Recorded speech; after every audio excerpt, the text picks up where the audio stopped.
Bienvenue donc à cette webconférence TEPOS en action, co-organisée par Leclerc, Réseau TEPOS et la Banque des Territoires sur le thème de la lutte contre la précarité énergétique avec pour objectif de mettre aujourd'hui en lumière les impacts générés sur les territoires qui s'y engagent avec volontarisme, au bénéfice bien sûr, et notamment des habitants les plus fragiles. Pour illustrer ces enjeux, on aura le témoignage de 2 territoires qui viennent échanger ici avec vous. Tout d'abord la ville de Maloney, qui est située en Seine-Maritime, et la communauté de communes Crèze-Braise, située dans les Côtes-d'Armor. Ces collectivités poursuivent aujourd'hui une stratégie TEPOS affirmée, ambitieuse, sur les sujets de sobriété, d'efficacité, de production d'énergie renouvelable, qui génère aujourd'hui des bénéfices en matière de justice sociale et de politique de lutte contre la précarité énergétique. Alors, je ne vais pas vous en dire davantage et je laisserai Pauline donc vous présenter les témoignages et animer les séquences. Je voudrais simplement ici remercier nos intervenants. Tout d'abord, Hélène Lebastard, qui est chargée de mission Habitat à la communauté de communes Crèze-Braise.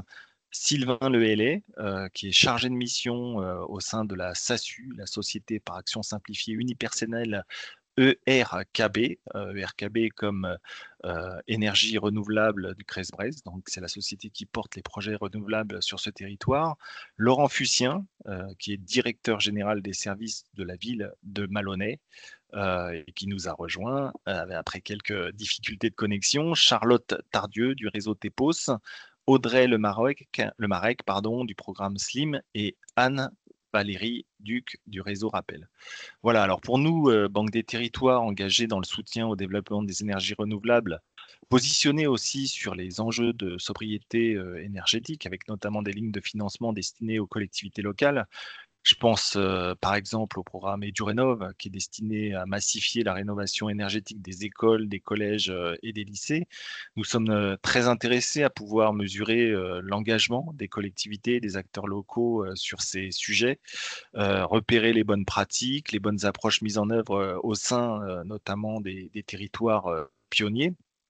Et merci donc à vous, l'ensemble des intervenants, de venir partager vos expériences. Et avant de passer la parole à Charlotte et à Audrey, qui vont animer ces différentes séquences qui vous sont proposées aujourd'hui, voilà, je vais pas rappeler les consignes. Je vous signale simplement que ce webinaire, encore une fois, est enregistré et sera disponible prochainement en replay sur le site du Clair TEPOS et de la Banque des Territoires. Voilà, merci Pauline, Audrey, c'est à vous et bon webinaire à toutes et à tous.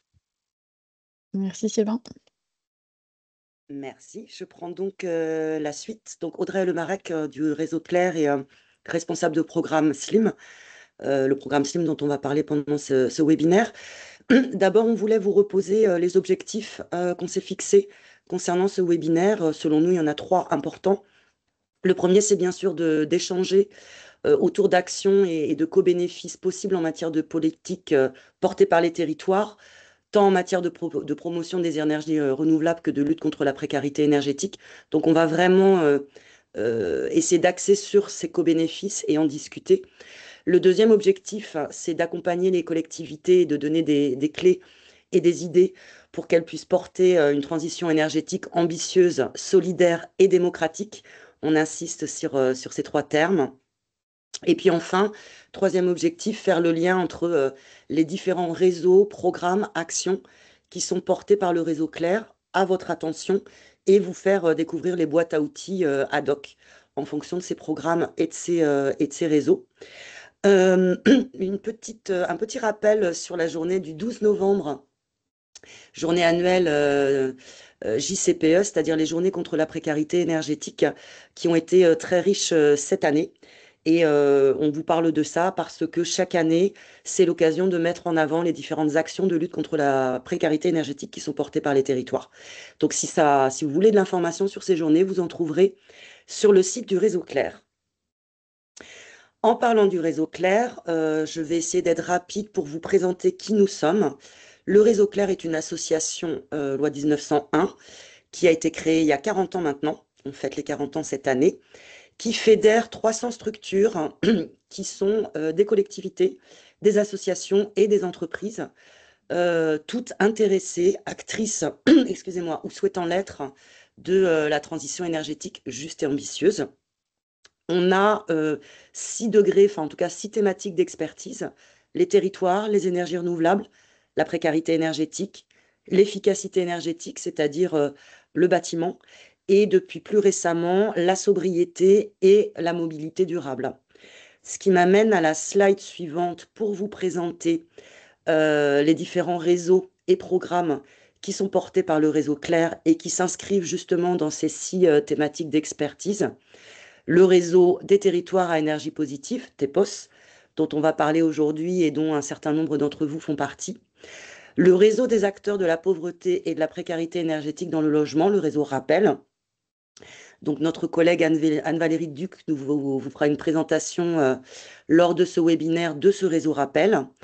Je ne vais peut-être pas tous les passer en revue, mais on a aussi un réseau des acteurs qui sont mobilisés sur l'efficacité énergétique, qui fait le lien avec le collectif Rénovons, lui aussi axé sur l'efficacité énergétique.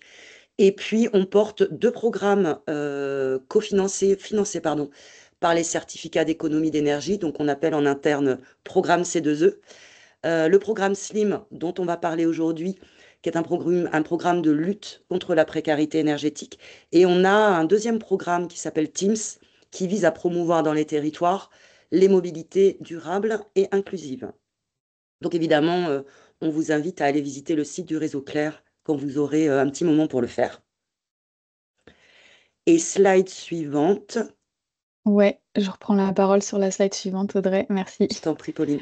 Oui, on voulait vous faire un petit focus, une mini présentation à la fois sur le réseau TEPOS et sur le programme SLIM, desquels on va un peu plus parler aujourd'hui, parce que c'est vrai qu'en croisant nos différentes cibles, eh bien, on s'est dit que tout le monde ne connaissait pas tout le monde aujourd'hui ne connaissait pas forcément très bien ces 2 réseaux. Donc, quelques mots sur le réseau TEPOS, donc pour Territoire à énergie positive, qui a été créé par le réseau Clair avec d'autres territoires pionniers en 2011 et qui rassemble aujourd'hui plus de 150 membres. Donc vous voyez sur la carte répartis un peu partout en France. On compte une centaine de territoires parmi ces membres. Et puis des porteurs de projets et des structures d'accompagnement. Donc là, on va parler des ALEC, par exemple, d'associations, de bureaux d'études, etc. Donc avant de vous faire un focus sur les 3 piliers d'une trajectoire TEPOS, il me semble intéressant de refaire le lien entre ces démarches locales et les enjeux plus globaux dans lesquels elles s'inscrivent. Et donc rapidement, on peut par exemple citer la SNBC, la Stratégie nationale bas carbone, qui vise à l'horizon 2050 la neutralité carbone. Et donc ça implique de sortir des énergies fossiles et d'accélérer le développement des énergies renouvelables. Et donc, c'est bien ça qui est au cœur de la stratégie, de la démarche TEPOS que mettent en place des territoires, qui peuvent d'ailleurs aller de l'échelle d'une commune, puis de PCI, département, voire une stratégie TEPOS à l'échelle d'une région. Et donc cet engagement vers un mix 100% renouvelable, ça passe en amont par des étapes de politique de sobriété et d'efficacité énergétique pour réduire les consommations du territoire. Le deuxième pilier, si on peut dire ça, d'une trajectoire TEPOS, c'est de placer la transition énergétique au cœur du projet de territoire pour en faire un véritable moteur de développement local. Et puis, la démarche TEPOS, c'est surtout un projet qui est porté par et pour les acteurs du territoire pour mettre en place une transition qui soit juste, démocratique et dont la valeur créée localement puisse bénéficier à la fois aux collectivités, aux acteurs locaux et puis à tous les habitants. Donc c'est le réseau Clair qui anime le réseau TEPOS. Donc moi-même, Pauline Michaud, je ne me suis pas présentée d'ailleurs, avec mes 2 collègues que vous connaissez bien aussi, Charlotte Tardieu et puis Anne Auclair. Et qu'est-ce que c'est l'animation du réseau TEPOS?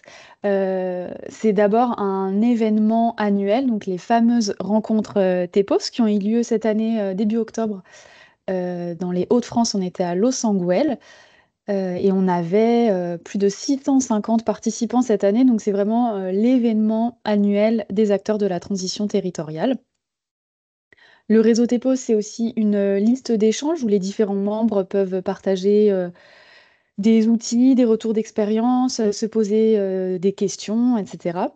Puis de manière plus ponctuelle, on organise aussi des webinaires comme celui d'aujourd'hui, des publications de décryptage, de partage d'expériences, des groupes de travail, et puis on porte aussi un plaidoyer en lien avec d'autres acteurs de l'écosystème, comme le réseau Action Climat, par exemple, pour porter la voix des territoires auprès de nos décideurs.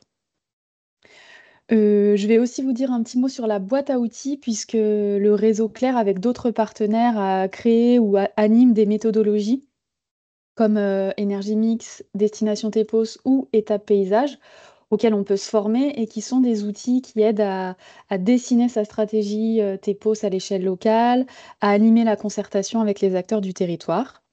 Donc, si vous voulez en savoir un peu plus sur tout ce que je viens de vous dire, eh bien, je vous invite à vous rendre sur le site tepos.fr où vous aurez toutes ces infos-là de manière plus détaillée. Et je te passe la parole, Audrey, pour nous parler du programme SLIM. Merci Pauline. Alors le programme SLIM, comme je le disais précédemment, c'est un programme financé par les certificats d'économie d'énergie qui vise à accompagner les territoires qui souhaitent mettre en place des actions de lutte contre la précarité énergétique. Le programme SLIM existe depuis 2013. On a fêté l'année dernière ses 10 ans, ce qui est notable pour un programme C2E. Son objectif est d'accompagner les collectivités et d'organiser avec elles et de massifier le repérage des ménages potentiellement en situation de précarité énergétique, de faciliter l'orientation et l'accompagnement de ces ménages vers les dispositifs d'aide existants sur le territoire. On vise tous les publics en potentielle situation de précarité énergétique, à condition qu'ils soient très modestes au sens de l'ANA. Mais quand on dit tous les publics, c'est que ça va concerner autant les propriétaires occupants que les locataires, du parc privé comme du parc public. On insiste vraiment là-dessus. Il est basé sur une méthodologie, donc une méthodologie et une boîte à outils qu'on met à disposition des collectivités. Et cette méthodologie, elle s'appuie sur 3 étapes clés. La première, c'est le repérage, donc vraiment une démarche d'aller vers les ménages qui seraient potentiellement en situation de précarité énergétique, mais qui ne se manifestent pas toujours. Donc pour ça, ça veut dire mettre en œuvre, organiser et s'appuyer sur une chaîne d'acteurs de la détection. Ça peut être des associatifs, des opérateurs habitat, des caritatifs, des fournisseurs d'énergie, des travailleurs sociaux. La deuxième étape, une fois qu'on a repéré ces ménages, c'est d'aller chez eux et de réaliser à leur domicile un diagnostic socio-technique, donc à leur domicile.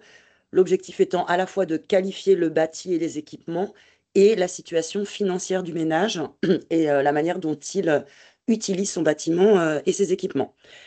Et une fois que ce diagnostic est posé, on donne au ménage un certain nombre d'orientations, c'est-à-dire qu'on l'oriente vers des solutions, vers des acteurs, vers des dispositifs qui pourront l'accompagner jusqu'à la mise en œuvre de solutions susceptibles de régler ces problématiques.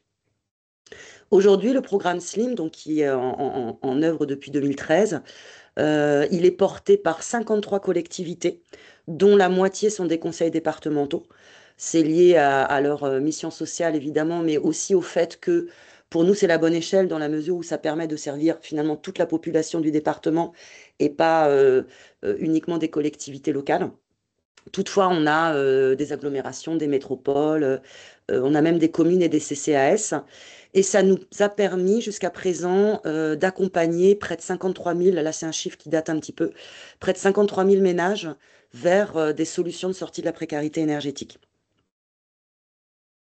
Slide suivante. Comment on fait pour rejoindre le programme SLIM? Actuellement, le programme SLIM s'arrête fin 2025, mais il y a de fortes chances qu'il soit reconduit. On est très optimistes sur ce point. Mais en tout cas, pour les collectivités qui souhaiteraient bénéficier de cette année 2025 pour entrer dans le dispositif SLIM, il faut aller sur le site leslim.fr que vous avez noté sur la dia ou nous contacter par mail ou par téléphone. On regarde quel est votre projet, on monte avec vous le dossier de candidature. Une fois qu'il est déposé, il est instruit par notre comité d'experts. Généralement, les candidatures posées sont acceptées. Et à partir de là, eh bien, on peut mettre en place le dispositif Slim dans vos territoires, accéder aux outils, accéder aux formations et surtout accéder au réseau des collectivités d'ores et déjà porteuses de dispositifs, ce qui permet évidemment de pas réinventer la poudre à chaque fois et de pas repartir de zéro, mais de bénéficier de ce qui a déjà été réalisé ailleurs. Pour mieux faire connaissance avec le dispositif, avec le programme Slim, et j'en terminerai là-dessus, on vous propose un webinaire découverte. On le propose 4 fois par an pour vraiment comprendre comment ça fonctionne, quels sont les financements, quelle est la boîte à outils et comment on candidate. Le prochain webinaire découverte aura lieu le jeudi 5 décembre de 10h à 12h30 et vous pouvez vous y inscrire en allant sur le Slim, leslim.fr, rubrique actualité. Merci Audrey pour cette présentation du programme Slim. Alors, hop, on aimerait bien faire un petit peu plus connaissance avec vous maintenant et savoir qui parmi les participants nous viennent plutôt du réseau TEPOS ou plutôt du programme Slim. Alors, si vous vous souvenez, au début de la présentation, je vous ai montré en haut d'un bandeau Teams où on pouvait lever la main. Et donc là, je vais vous inviter à lever la main si vous êtes à la fois, hein, membre du réseau TEPOS et membre d'un programme Slim. Donc, est-ce que vous parvenez à lever la main pour nous indiquer? Yes, super. Je laisse quelques secondes, le temps que tout le monde trouve le bouton où il faut cliquer pour lever la main. Si vous êtes à la fois membre du réseau TEPOS et porteur d'un programme Slim. On aurait 2 participants qui se trouvent dans cette configuration-là. Peut-être un peu plus s'il y en a qui n'ont pas encore trouvé comment cliquer. Parfait. Ah, 3. Alors, si maintenant sur le même bouton, vous pouvez baisser la main, puisque je vais demander aux personnes qui font partie du réseau TEPOS, seulement du réseau TEPOS, de bien vouloir lever la main pour qu'on puisse vous identifier. Ah, tout à coup. Ok. Ok, une quinzaine de personnes. Super. Alors maintenant, bah, de la même façon, vous pouvez baisser la main sur le même bouton. Et je m'adresse aux personnes qui font partie du programme Slim uniquement. Ok, ça marche. Une petite dizaine de personnes aussi. Bah, merci. Vous pouvez baisser la main. Et ma dernière question, c'est pour les personnes qui nous écoutent aujourd'hui et qui ne sont pas encore ni dans le réseau TEPOS, ni dans le programme Slim, qui viennent peut-être pour découvrir ces réseaux, ces programmes, ces bonnes expériences. Ok, donc quand même une quinzaine de personnes qui n'auront qu'une envie à l'issue de ce webinaire, c'est de nous rejoindre, c'est sûr. Ok, eh ben, merci beaucoup. On va pouvoir passer à la slide suivante. Hop. Et avant d'introduire nos 2 témoins du jour, Maloney et la CCKB, on trouvait intéressant de rapidement replanter des définitions et des chiffres clés sur la précarité énergétique qui est notre thématique du jour, voilà, pour qu'on soit bien d'accord sur ce dont on parle, en commençant d'abord par 4 idées reçues. Alors, je ne vous cache pas qu'à la base, on avait prévu un petit outil interactif sur lequel vous auriez pu voter, vous exprimer, ce qui aurait rendu ce moment un peu plus dynamique. Bon, là, je ne vais pas faire durer le suspense trop longtemps, du coup, puisque vous ne pouvez pas voter et je pense que vous êtes aussi plus ou moins déjà sensibilisés à ces questions-là. Mais néanmoins, c'est jamais inutile de s'y repencher. Et donc, la première idée reçue qu'on a voulu mettre en avant, c'est la précarité énergétique est avant tout liée aux revenus. Bon, là, voilà, je ne fais pas durer le suspense trop longtemps. Et cette information est à la fois vraie et fausse. puisque eh bien, la précarité énergétique, elle est liée à l'état des logements, leur état de vétusté, la manière dont ils sont construits, chauffés, et puis aux variations du coût de l'énergie. Et ça, c'est des critères qui peuvent soit faire basculer des ménages vers une situation de précarité, ou bien aggraver la situation de ceux qui se trouvent déjà dans des situations de pauvreté. Ensuite, la précarité énergétique concerne les régions froides uniquement. Eh bien là, suspense, faux.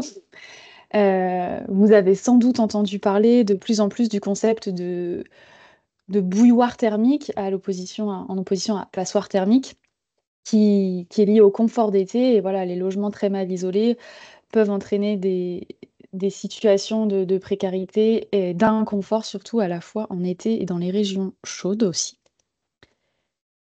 La rénovation énergétique est réservée aux plus riches. Encore une fois, attention, c'est faux. Bon, là, je pense que je ne vous apprends rien, que vous savez toutes et tous qu'il existe des dispositifs d'aide qui peuvent rendre accessible la rénovation énergétique à tout le monde, et d'autant plus pour les ménages modestes et très modestes, pour qui le reste à charge peut être largement réduit, voire pris en charge par des collectivités, des associations, etc. Et puis pour finir, une idée sur le marché de l'immobilier. Donc, l'interdiction de la location des passoires thermiques fragilise le marché de l'immobilier. Ça, c'est en lien avec l'actualité, du décret d'essence qui va rentrer en application au 1er janvier de l'année prochaine. Et donc cette affirmation est fausse aussi, puisque cette mesure-là, qui va exclure petit à petit, hein, selon un calendrier qui a été établi dans la loi, d'année en année, les logements G, puis F, puis E du marché locatif, dans le but de protéger les Français et les Françaises de la précarité énergétique. Donc ça, c'est pour l'aspect plutôt social. Et puis, on peut aussi, concernant vraiment le marché de l'immobilier, parler de valeur verte qui se rapporte au gain de la valeur d'un bien lié à son étiquette énergie. Donc voilà, c'est des éléments qui permettent de venir contrer cette idée reçue. Et donc pour boucler sur l'introduction précarité énergétique, ça nous semblait aussi intéressant de présenter quelques chiffres saillants issus du dernier rapport des chiffres clés 2024 de l'ONPE, donc de l'Observatoire national de la précarité énergétique. Et donc, on constate, enfin en tout cas ça nous met en exergue, que la précarité énergétique concerne un ménage sur 5 en France. Donc ce sont des ménages avec de faibles ressources qui appartiennent principalement aux 3 premiers déciles, qui occupent des logements qui sont mal isolés, mal chauffés, et donc qui sont d'autant plus sujets aux hausses des prix de l'énergie, à ces variations. On retrouve la stat, hein, que 55% des Français déclarent avoir trop chaud et souffrir de la chaleur en été, donc sur cette notion de bouilloire thermique. Et puis peut-être qu'on peut quand même relever le fait que ces ménages en situation de précarité énergétique n'ont que très peu recours aux dispositifs d'aide. En tout cas, on constate un taux de non-recours élevé chez ces ménages-là. Et c'est aussi une catégorie de ménages, pour 14% d'entre eux, qui sont en situation de privation matérielle et sociale. Ça, c'est des stats de l'année 2022, et c'est un niveau qui est le plus haut observé depuis 2013. Donc cette superposition de différentes précarités pour ces ménages-là. Donc ce petit tour de définition, panorama de la précarité énergétique aujourd'hui en France étant fait, je propose qu'on passe au témoignage, en commençant par la ville de Maloney, et je te redonne la parole, Audrey. Merci Pauline. Je voulais juste faire une petite illustration rapide sur les conséquences de la précarité énergétique lorsqu'elle n'est pas détectée et pas traitée, et notamment dans les zones chaudes. On a un SLIM sur la région Réunion, où on pourrait penser qu'après tout, les problèmes de chauffage sont pas très importants. Et en fait, c'est une chaîne de conséquences, c'est-à-dire qu'on a beaucoup de ménages qui n'ont pas accès à l'électricité et à l'eau chaude sanitaire, qui ne vont pas demander d'aide. Et la conséquence, c'est que les aides à domicile, et notamment chez les personnes âgées, refusent de venir parce que pour le coup, travailler sans eau chaude, ça devient très compliqué. Et donc, on est comme ça sur un phénomène d'exclusion qui est lié avant tout, enfin en tout cas prioritairement et au démarrage, à une question de précarité énergétique qui pourrait être solutionnée par la pose de capteurs solaires ou ce genre de choses. Donc en fait, la notion de précarité énergétique, elle a des causes et puis elle peut avoir des conséquences assez graves. Ouais, merci Merci Audrey pour pour ce ce complément. passage de parole, Pauline. On va passer effectivement aux 2 retours d'expérience. On a demandé à 2 territoires qu'on connaît bien de venir nous parler de leur expérience en termes de politique en faveur des énergies renouvelables et de lutte contre la précarité énergétique, de manière à ce qu'elles puissent nous illustrer finalement la manière dont tout ça, ça s'est mis en œuvre, a été décidé et quels sont les co-bénéfices entre les 2 types de politiques qui sont menées. Donc on va commencer par la ville de Maloney avec Laurent Fussien qui est donc directeur général des services de la ville de Maloney. Maloney, c'est en Normandie. C'est une ville, sauf erreur de ma part, qui fait partie de Rouen Métro ou Rouen Agglo. Tu préciseras, Laurent. Et on a demandé à Laurent de venir témoigner par rapport à Maloney avec notamment une première question qu'on avait qui était mais finalement, comment cette décision de porter un slim s'est-elle mise en œuvre et pourquoi le choix a-t-il été fait que le dispositif slim soit porté par le CCAS spécifiquement et pas par un service de la ville?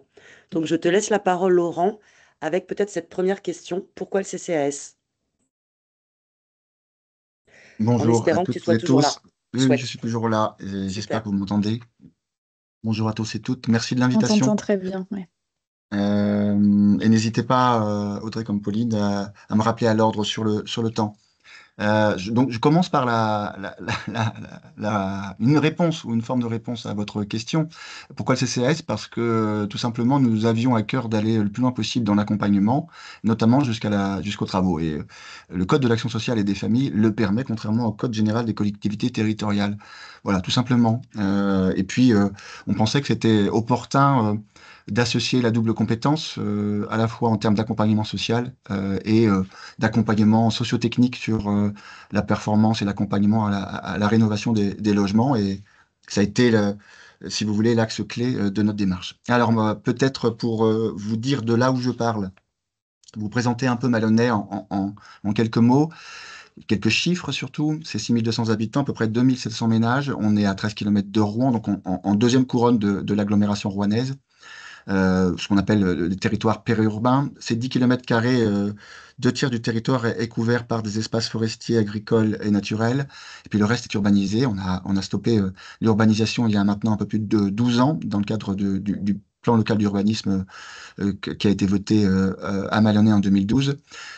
C'est pas mal de bâtiments à chauffer. Je parle de l'exploitation des bâtiments de la commune parce que c'est ce qui nous a amené à nous rendre compte d'un certain nombre de nos vulnérabilités et par extension celle du territoire. Et puis c'est une ville de propriétaires avec 2 tiers des habitants qui sont propriétaires de leur logement et 29% de logements sociaux. On peut passer à la slide suivante. On a l'habitude de dire qu'à Maloney, on n'est pas né écolo, on l'est devenu. Sur les questions de transition énergétique, c'est pas la question des limites planétaires qui nous a préoccupés dans un premier temps. En tout cas, c'était pas l'axe central de l'engagement de la commune. C'est d'abord un souci et une préoccupation par rapport au risque d'inflation, d'augmentation des coûts d'approvisionnement en énergie qu'on annonçait dès 2007. C'est pas, quand je dis on, c'est l'Agence internationale de l'énergie qui l'annonçait avec un pic de production, mais aussi un impact très fort sur les marchés de l'énergie, de ce pic de production et de ce pic énergétique. Nous, on a identifié ça comme un enjeu clé et qu'il nous fallait réduire les consommations d'énergie sur notre patrimoine et sur l'ensemble de nos process pour maîtriser un peu nos finances qui étaient déjà mises à rude épreuve dans ces années-là. On était dans le réseau d'alerte. Donc, il y avait un enjeu économique et financier dans un premier temps. Le deuxième enjeu, il était sociopolitique avec ce qu'on appelle le coût résidentiel. Les habitants de Maloney se sont installés pour un grand nombre d'entre eux dans les années 50, 60, 70, avant les premières réglementations thermiques, et ils sont également exposés au renchérissement du coût des énergies et aussi très dépendants de l'usage de la voiture pour aller travailler. Il y avait ce double effet qui se coule avec l'augmentation des coûts d'énergie qui pouvait les impacter fortement. Et on a vu ce que ça peut donner il y a déjà 6 ans avec le mouvement des Gilets jaunes, et il y a 2 ans, même si les ménages ont été moins soumis à ces augmentations de coûts, mais on a vu ce que les territoires ont dû amortir ou essayer d'amortir avec l'augmentation de ces coûts d'énergie. Et puis évidemment, je ne peux pas faire l'impasse sur la limite planétaire, et juste pour rappeler que aujourd'hui, Maloney est engagé dans une démarche multi-enjeux ou qu'on qualifie de systémique, parce que nous avons conscience des limites de nos modes de vie et qu'elles se heurtent aux limites planétaires. On peut passer à la slide suivante. La démarche s'est faite progressivement. Je ne vais pas reprendre tout, mais nous n'avons cessé à la fois de nous outiller, de nous former, de partager les enseignements de notre trajectoire avec d'autres territoires. Nous avons intégré le réseau TEPOS en 2017. Nous avons bénéficié d'un certain nombre d'appuis financiers, techniques, et de l'ADEME, mais de l'État et aussi d'autres collectivités territoriales pour financer les investissements que nous avons engagés sur le territoire. Nous sommes outillés avec le label TET, le référentiel TET, qui nous a permis de rentrer sur ces enjeux énergétiques, et nous avons cessé aussi d'approfondir notre approche en intégrant un certain nombre d'enjeux qui sont démocratiques, sur les questions de biodiversité, sur les questions de transformation des modèles économiques, sur la question de la gouvernance et de l'implication habitante, sur les questions évidemment de transformation des modèles économiques. Même si c'est peut-être pas à notre maille que ça se décide, mais nous pouvons être proactifs sur ces sujets-là.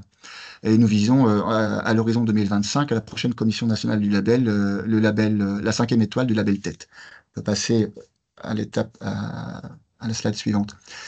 C'est plus de 300 actions sur Maloney qui ont été engagées sur ces différentes dimensions de l'action publique de notre commune, étant entendu que nous appartenons à une métropole qui a repris ou approfondi un certain nombre de ses compétences sur les questions énergétiques, notamment, et de mobilité, pour ne citer que ces 2 grosses compétences. Nous avons une attention très particulière à la qualité du bâti et du logement proposé au niveau de notre commune et pour les ménages, notamment en particulier les locataires, mais pas seulement. Et nous avons eu à bâtir des alliances, je parle d'alliances à dessein, avec l'ensemble des bailleurs publics présents sur la commune, et fait un travail depuis 2008, donc ça commence à produire des résultats intéressants, mais depuis 2008 avec ces mêmes bailleurs. Je ne m'étendrai pas là-dessus, mais en tout cas, pour les locataires, il y avait une vraie question qui était la performance du logement, sa qualité, et donc derrière l'impact sur le coût des factures d'énergie pour les locataires.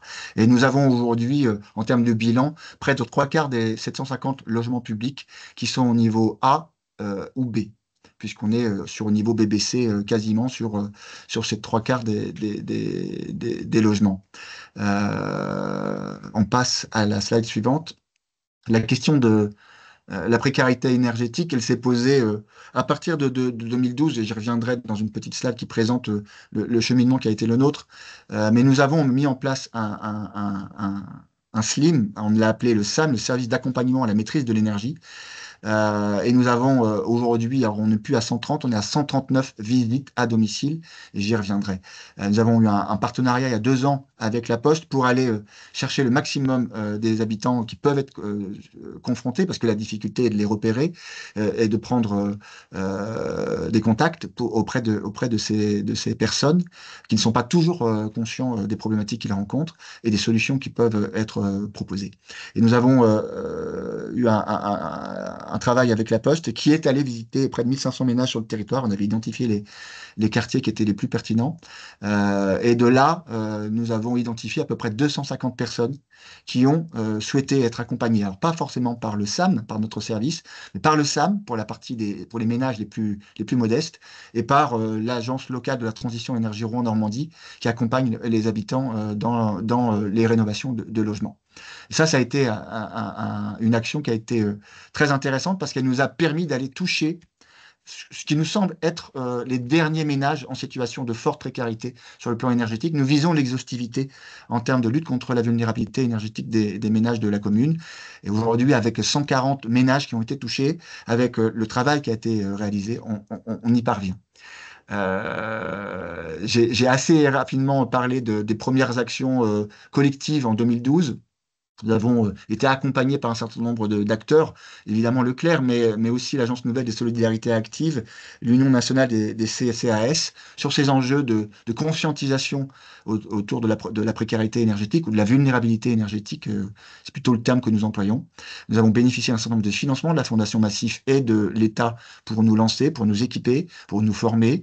Et puis nous avions quelques premiers objectifs atteints assez rapidement pour, euh, pour embarquer le maximum d'acteurs du territoire, ce qui a été une vraie difficulté pour nous. C'est-à-dire que la constitution du réseau d'alerte n'a pas été aussi dynamique et aussi efficace que nous l'aurions espéré.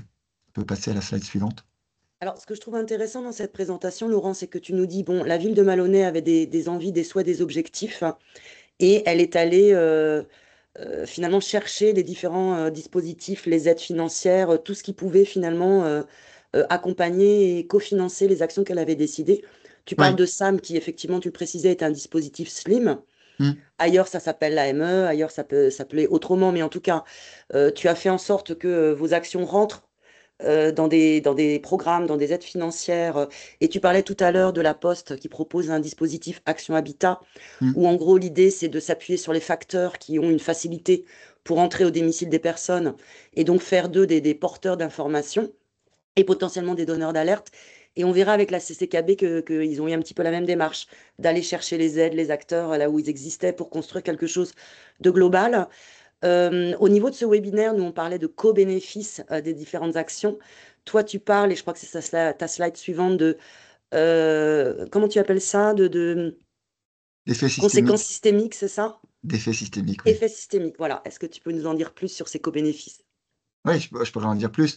Alors, vous avez présenté effectivement les différentes étapes. Je veux bien qu'on aille sur cette slide des co-bénéfices. Euh, en réalité, on essaie de sortir de cette idée, en tout cas d'en faire la démonstration, que ce qui coûte cher, c'est pas l'action, c'est l'inaction. Et un certain nombre d'études très sérieuses l'ont démontré sur les enjeux du réchauffement climatique, le rapport Stern, le premier, mais nous, on essaie d'aller un peu plus loin que cette dimension économique et de montrer que finalement, ce qui compte ne se compte pas facilement, mais par contre peut se raconter. Et c'est ce qu'on essaye de faire sur l'ensemble des actions que nous avons menées. On peut le faire sur la seule question, par exemple, la rénovation d'un patrimoine, du patrimoine municipal. Ça améliore le confort thermique des usagers lors des épisodes de froid, lors des épisodes de chaleur. Ça crée de la valeur à l'échelle locale de faire la rénovation de son patrimoine local. Ça développe des emplois, des compétences. Ça permet de se mettre un peu à l'abri des aléas en termes lorsqu'il y a des tensions géopolitiques sur les coûts d'approvisionnement. Ça permet de maintenir un tissu associatif local, du lien social, de l'engagement sociétal. Enfin, on n'a pas conscience que quand par exemple, on fait la rénovation d'un gymnase, ça produit des effets euh, qui sont finalement peut-être bien supérieurs aux économies financières ou aux gaz à effet de serre évités.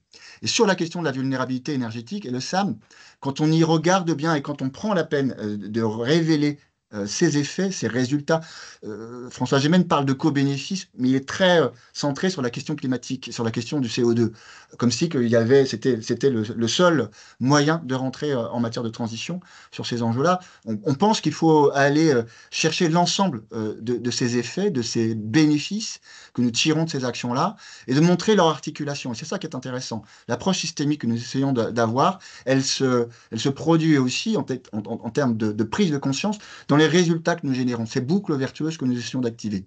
Et sur la vulnérabilité énergétique, on lutte contre le mal logement, parce que quand vous visitez un ménage avec des problématiques très fortes d'insalubrité, très clairement, la première réponse, c'est surtout quand le propriétaire est indélicat, c'est de favoriser le déménagement des ménages qui sont confrontés.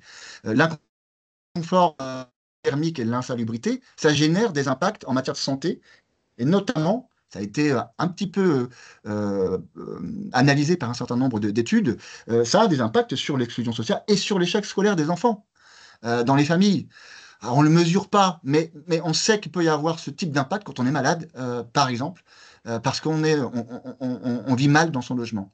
On sait que ça peut avoir des effets sur le pouvoir d'achat, des ménages concernés, en faisant attention à l'effet rebond. Mais vous savez, pour les gens qui sont en situation de précarité, l'effet rebond, ils ne connaissent pas.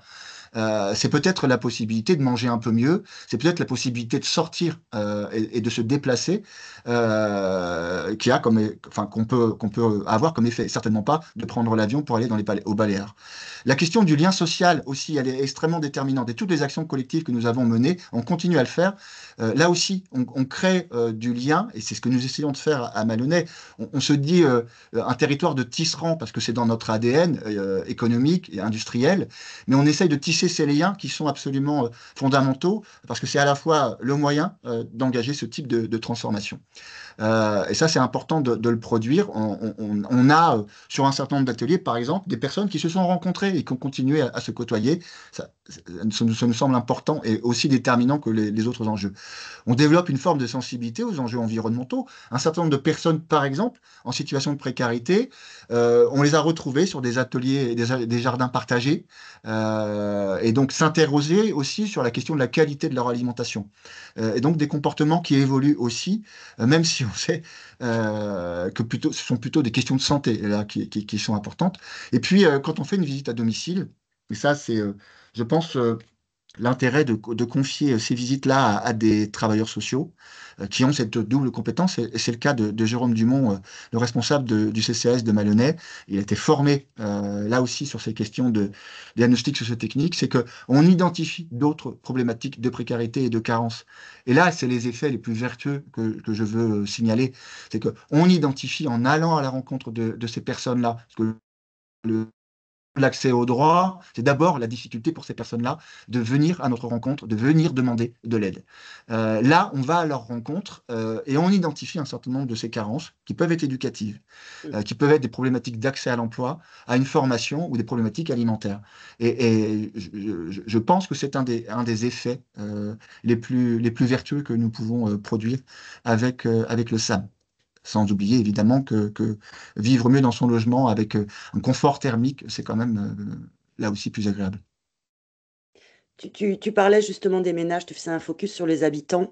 Quand on préparait ce webinaire ensemble, tu nous as parlé d'un projet d'autoconsommation avec tarifs sociaux. Voilà, une idée que tu as en tête et que tu souhaiterais développer. Est-ce qu'en 1 minute, petit challenge, tu peux nous en dire 2 mots et notamment nous parler des freins que tu rencontres actuellement? Les freins sont nombreux. Alors 2 minutes. Sur d'abord sur le modèle, ouais, en 1 minute, allez, je me lance.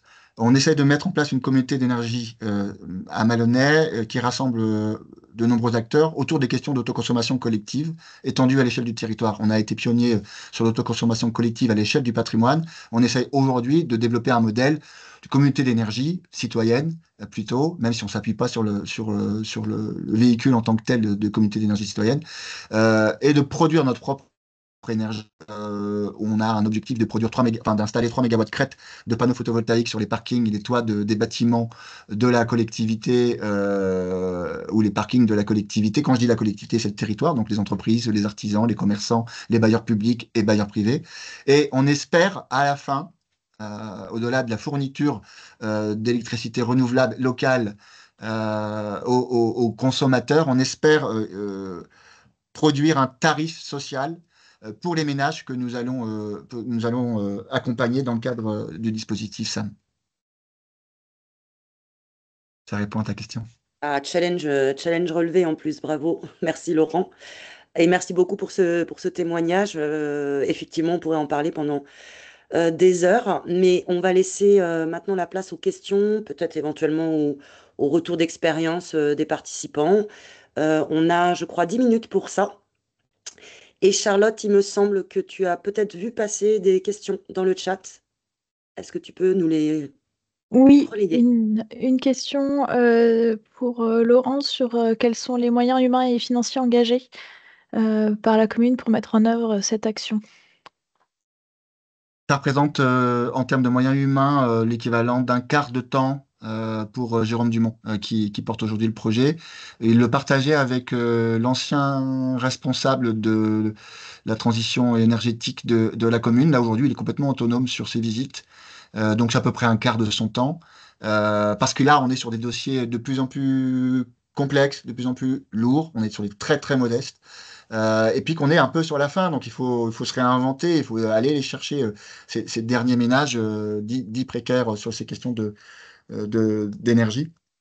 C'est aussi, en termes de pilotage, un peu de temps que nous passons pour essayer de soutenir cet effort de manière constante. Voilà, c'est à peu près tout. Avec l'engagement dans le programme SIM, on couvre très largement les moyens consentis par le CCAS de Maloney.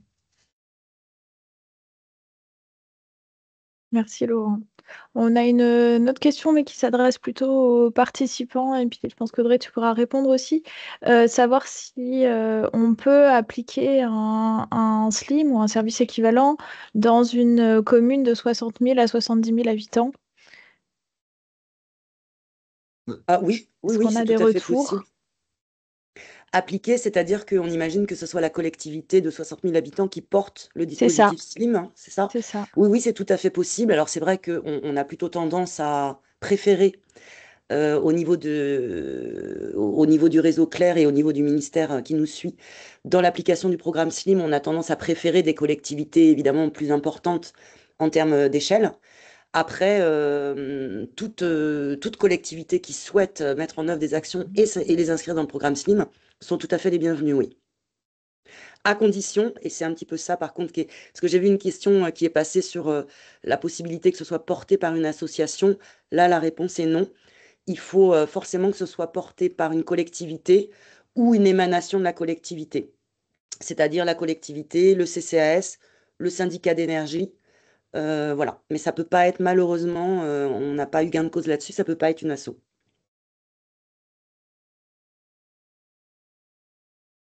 Alors, on a un témoignage de quelqu'un qui nous dit: Je suis travailleur social et parfois démuni face à des territoires pauvres en termes d'accompagnement des ménages. Concernant la précarité énergétique, il faudrait aussi des formations auprès des travailleurs sociaux pour apporter un niveau de réponse plus important à ces ménages. Est-ce que ça existe? Alors, au niveau du programme SLIM, oui. On propose effectivement à chaque collectivité un certain nombre de formations, et en particulier la formation DST, diagnostic sociotechnique, qui est en plus pris en charge dans le cadre du programme. Pour des collectivités qui ne seraient pas dans le programme SLIM, j'imagine que ce type de formation doit exister par ailleurs, hein. En tout cas, nos formateurs peuvent tout à fait prodiguer des formations ailleurs. Faut-il avoir une demande claire et avoir les moyens de financer cette formation? C'est toujours le nerf de la guerre. Encore une question pour toi, Audrey. Comment le programme SLIM s'articule avec les actions d'une PTRE ou d'une OPA-RE? Alors, en fait, la PTRE comme l'OPA deviennent une des solutions vers lesquelles le programme SLIM oriente. En fait, on est un petit peu au niveau du programme SLIM, le chaînon manquant entre le ménage qui ne va pas chercher d'accompagnement, d'aide ou de financement, et les dispositifs qui existent. Donc c'est vraiment toute cette démarche d'aller vers qui permet de repérer le ménage, d'aller chez lui, de voir quel est son besoin et de l'orienter, en l'occurrence vers la PTRE, vers l'OPA, vers la DIL, en fonction de ses besoins. On va vraiment sortir le ménage de chez lui, quelque part, hein, et de sa situation. Donc c'est tout à fait complémentaire. Et ça ne vient pas, bien au contraire, se substituer à la PTRE ou à l'OPA. C'est vraiment très complémentaire.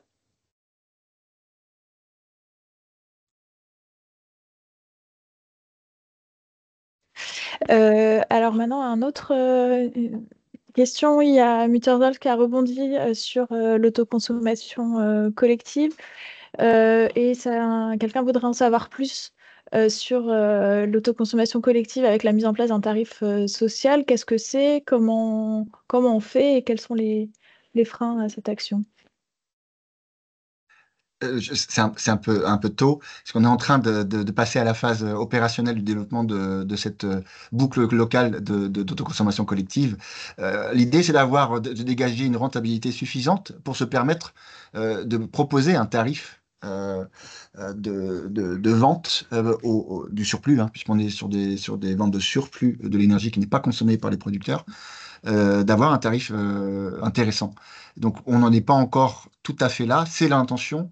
quand on aura largement avancé sur la construction de cette communauté d'énergie. Merci Laurent. Eh bien, je pense qu'on a fait le tour des questions pour le moment. Il y en a sûrement d'autres qui apparaîtront par la suite. Je pense qu'on peut continuer. Oui, et ne vous inquiétez pas, on a d'autres temps d'échange questions-réponses par la suite, donc vous aurez une autre chance. On passe au témoignage suivant, du coup, Audrey? Tout à fait. Et en plus, on Allez. est pile dans le timing, hein, donc c'est vraiment Magnifique. parfait. Alors, deuxième retour d'expérience, un territoire breton cette fois, donc on reste quand même dans le Grand Ouest, celui de la communauté de communes Kerbraize, qui a deux particularités, pardon. Elle porte un dispositif SLIM, donc comme Malonnet, et cette communauté de communes a également mis en place ce qu'on appelle l'ERKB, qui est donc un système de promotion d'énergie renouvelable, géré et administré par la collectivité.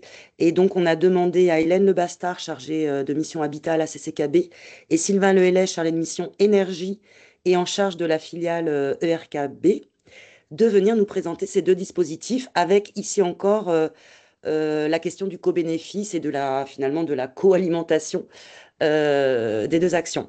Et donc, on va commencer, il me semble, avec Sylvain Lehellet, qui va nous présenter cette ERKB, comment ça a été créé, à quelle période et comment ça fonctionne. Je vous laisse la parole, Sylvain. Merci. Bonjour. Du coup, Hélène, tu veux peut-être faire la présentation? On fait juste une petite présentation du territoire rapide et j'enchaîne sur la genèse de RKB. Ouais, donc très rapidement, donc nous on a un territoire situé en Centre-Bretagne, c'est l'ACCKB, du coup c'est 23 communes, 18 000 habitants sur 700 km², donc on considère que c'est le seul territoire de Bretagne dit hyper rural. On a 26 habitants au mètre carré.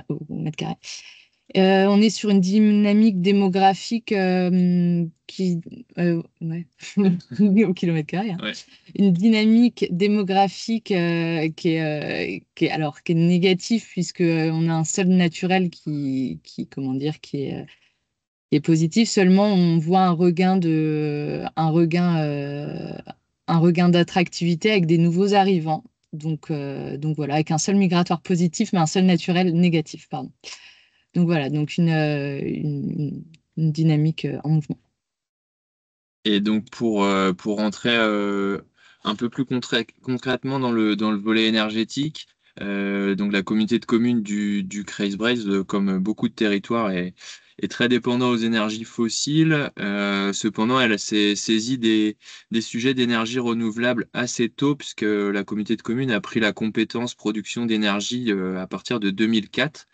Au moment où les premiers parcs éoliens sur notre territoire étaient en développement et en construction, avec la volonté de s'y impliquer directement. Cependant, réglementairement, ce n'était pas possible à l'époque. Ce qui a fait bouger les choses, c'est la loi énergie positive pour la croissance verte de 2015, en fait, qui a permis aux collectivités de pouvoir prendre des participations dans les projets de production d'énergie renouvelable.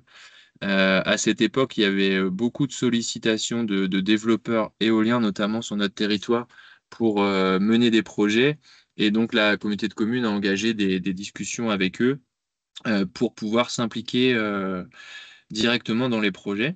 Donc, ce qui a conduit en fait à constituer un groupe de travail d'élus sur les communes d'accueil de ces projets afin de monter en compétences et pouvoir, si ce n'est parler d'égal à égal, parler au moins en connaissance de cause avec les développeurs. Donc, à partir de 2017, la communauté de communes a pu prendre des participations dans des projets éoliens. Cependant, on ne pouvait pas apporter dans les sociétés de projet ce qu'on appelle des comptes courants en associés, parce que la loi ne le permettait pas à l'époque. Donc, on pouvait prendre des actions sociales, mais pas apporter de compte courant, ce qui bloquait nos entrées dans les projets. Et donc, le groupe de travail des élus sur le sujet s'est engagé en 2019 pouvoir solutionner ce problème en créant une structure spécifique qui puisse investir dans les projets d'énergie renouvelable. Et donc, ce qui a conduit à la création de la SAS, énergie renouvelable du Kreisbreizh. Alors, réglementairement, il faut savoir que depuis 2019, la loi énergie-climat a permis donc aux collectivités d'apporter des comptes courants associés. Mais du coup, nous, sur notre territoire, on avait engagé tout le processus de constitution de la société et ça nous paraissait quand même être un outil intéressant pour pouvoir s'impliquer et diversifier les projets d'énergie renouvelable. Donc, ça a conduit donc en 2020 à la création donc de la SASU, donc Société à action simplifiée unique énergie renouvelable du Kreisbreizh. Donc, l'actionnaire unique est la communauté de communes avec un capital de départ donc de 200 000 euros. Je ne vais pas forcément rentrer dans tout l'objet social, parce que vous aurez la présentation par ailleurs, mais l'idée, en fait, c'est de pouvoir prendre des participations ou mener des projets de production d'énergie renouvelable sur toutes les filières, sur le territoire ou sur les territoires limitrophes, avec aussi la volonté de travailler sur le volet maîtrise de l'énergie. Et donc là, pareil, je ne vais pas vous rentrer dans tout le détail des chiffres, mais c'est pour illustrer un peu ce que ça a pu donner sur la première phase à l'issue de la création de la société. On a pris des participations dans quatre projets éoliens sur notre territoire. Donc la ligne verte, c'est un projet qui est rentré en phase de construction, en phase d'exploitation, pardon, en mai 2023 et pour lequel on détient 30% de la société. Et donc en rouge, c'est un projet qui a été annulé en cours d'appel, pardon. Et du coup, en bleu, c'est deux autres projets éoliens dans lesquels on a pris des participations et pour lequel on a cédé nos participations au moment de la construction. Et donc, en résumé, ça a permis sur cette première grappe de projets qu'on a co-mené, co-développé, un gain pour la société donc de près de 280 000 euros et un revenu régulier du coup avec le parc qui est en exploitation, qui est autour de 40 000 euros par an. Et donc là, je vais venir donc au lien avec les actions que mène Hélène aussi. Donc avec cette synthèse qui a été réalisée en 2022, la question s'est posée de comment on va retravailler sur ces résultats positifs. Et donc, on a décidé d'enclencher des nouveaux projets d'énergie renouvelable. Donc, avec le bénéfice de la montée en compétences, la volonté a été de co-développer un parc éolien à 100% public et citoyen.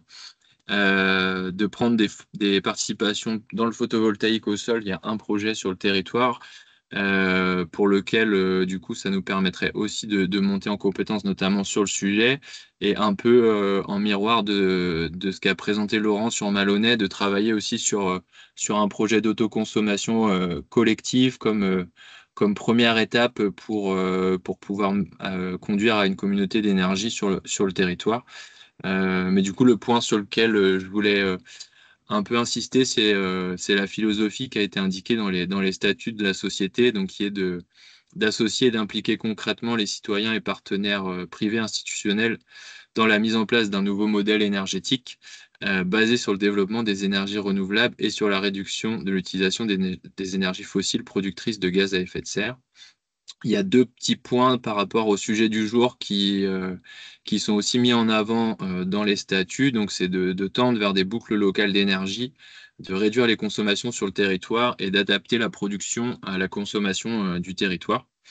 Avec un moyen de transformer donc la ressource qu'est le vent, puisque c'était l'activité un peu initiale de la SAS pour pouvoir abonder les différentes aides et actions qu'on mène sur d'autres programmes, donc ce qui est le sujet du jour, donc la rénovation énergétique et l'animation territoriale.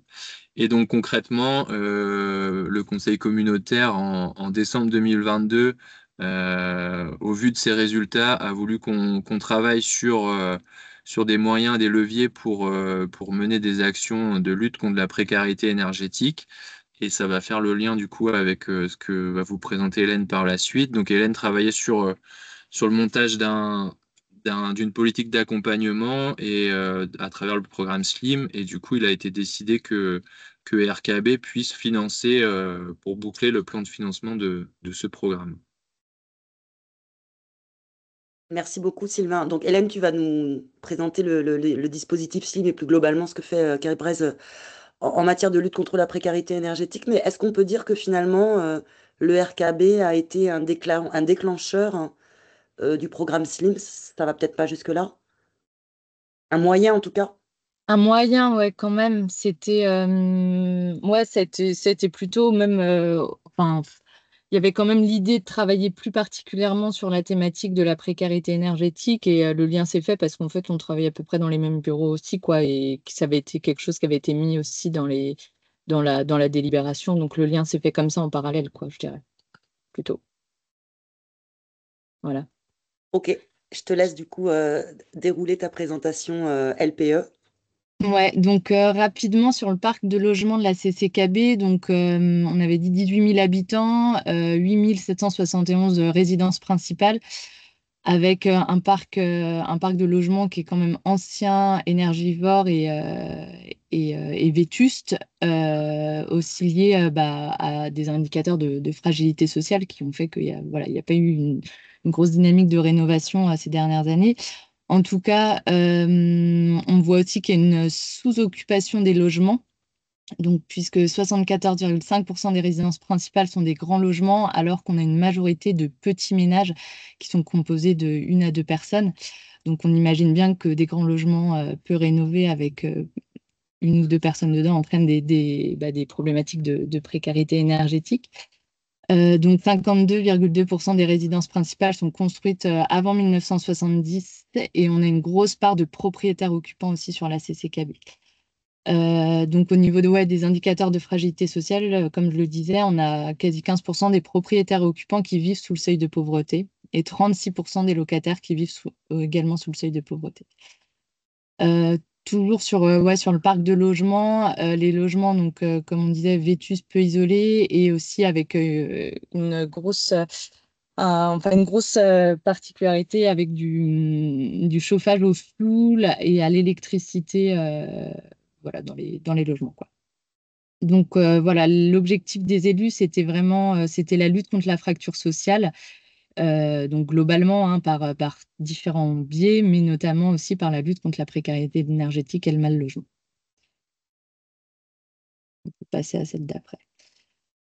Donc en 2023, alors il faut dire que voilà, nous, la CCKB, du coup, a décidé de mettre en place un SLIM en 2023, sachant qu'on s'appuyait déjà sur comment dire, des actions et des partenaires qui étaient déjà présents sur le territoire. Donc, il y avait l'ALECOB, donc, qui est toujours l'ALECOB, donc notre ALEC du pays Centre-Ouest Bretagne, qui animait déjà des SLIM départementaux sur le département du Finistère et du Morbihan, sachant qu'il n'y avait pas de SLIM départemental sur les Côtes d'Armor. Donc, il y avait déjà avec l'ALECOB une capacité à avoir des chargés de visite SLIM et à connaître les process. Il y avait également un fonds petits travaux, donc la Fondation Abbé Pierre et la région Bretagne avaient investi le territoire du Pays COB pour un fonds d'urgence qui permettait en fait de réaliser des travaux d'urgence rapides, type sécurisation électrique, changement de chauffage, sans rentrer dans les aides de l'ANA. Donc voilà, il y avait vraiment des partenariats qui étaient en place. Et donc l'idée de la mise en place du SLIM, c'était vraiment asseoir aussi ces partenaires, enfin asseoir leur présence et pérenniser aussi les actions, quoi.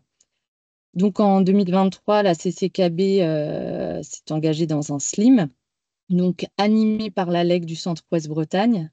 Donc au niveau des objectifs, en 2023, c'était 80 visites, donc l'objectif a été atteint. En 2024, on avait un objectif de 150 visites. Donc là, à mi-novembre, on est à 130 visites. Et en 2025, également, un objectif de 150 visites. Donc c'était des objectifs ambitieux, mais comme je disais, il y avait déjà tout un réseau aussi de donneurs d'alerte qui étaient présents. Nous, on a alimenté en plus ce réseau de donneurs d'alerte avec les locomoteurs.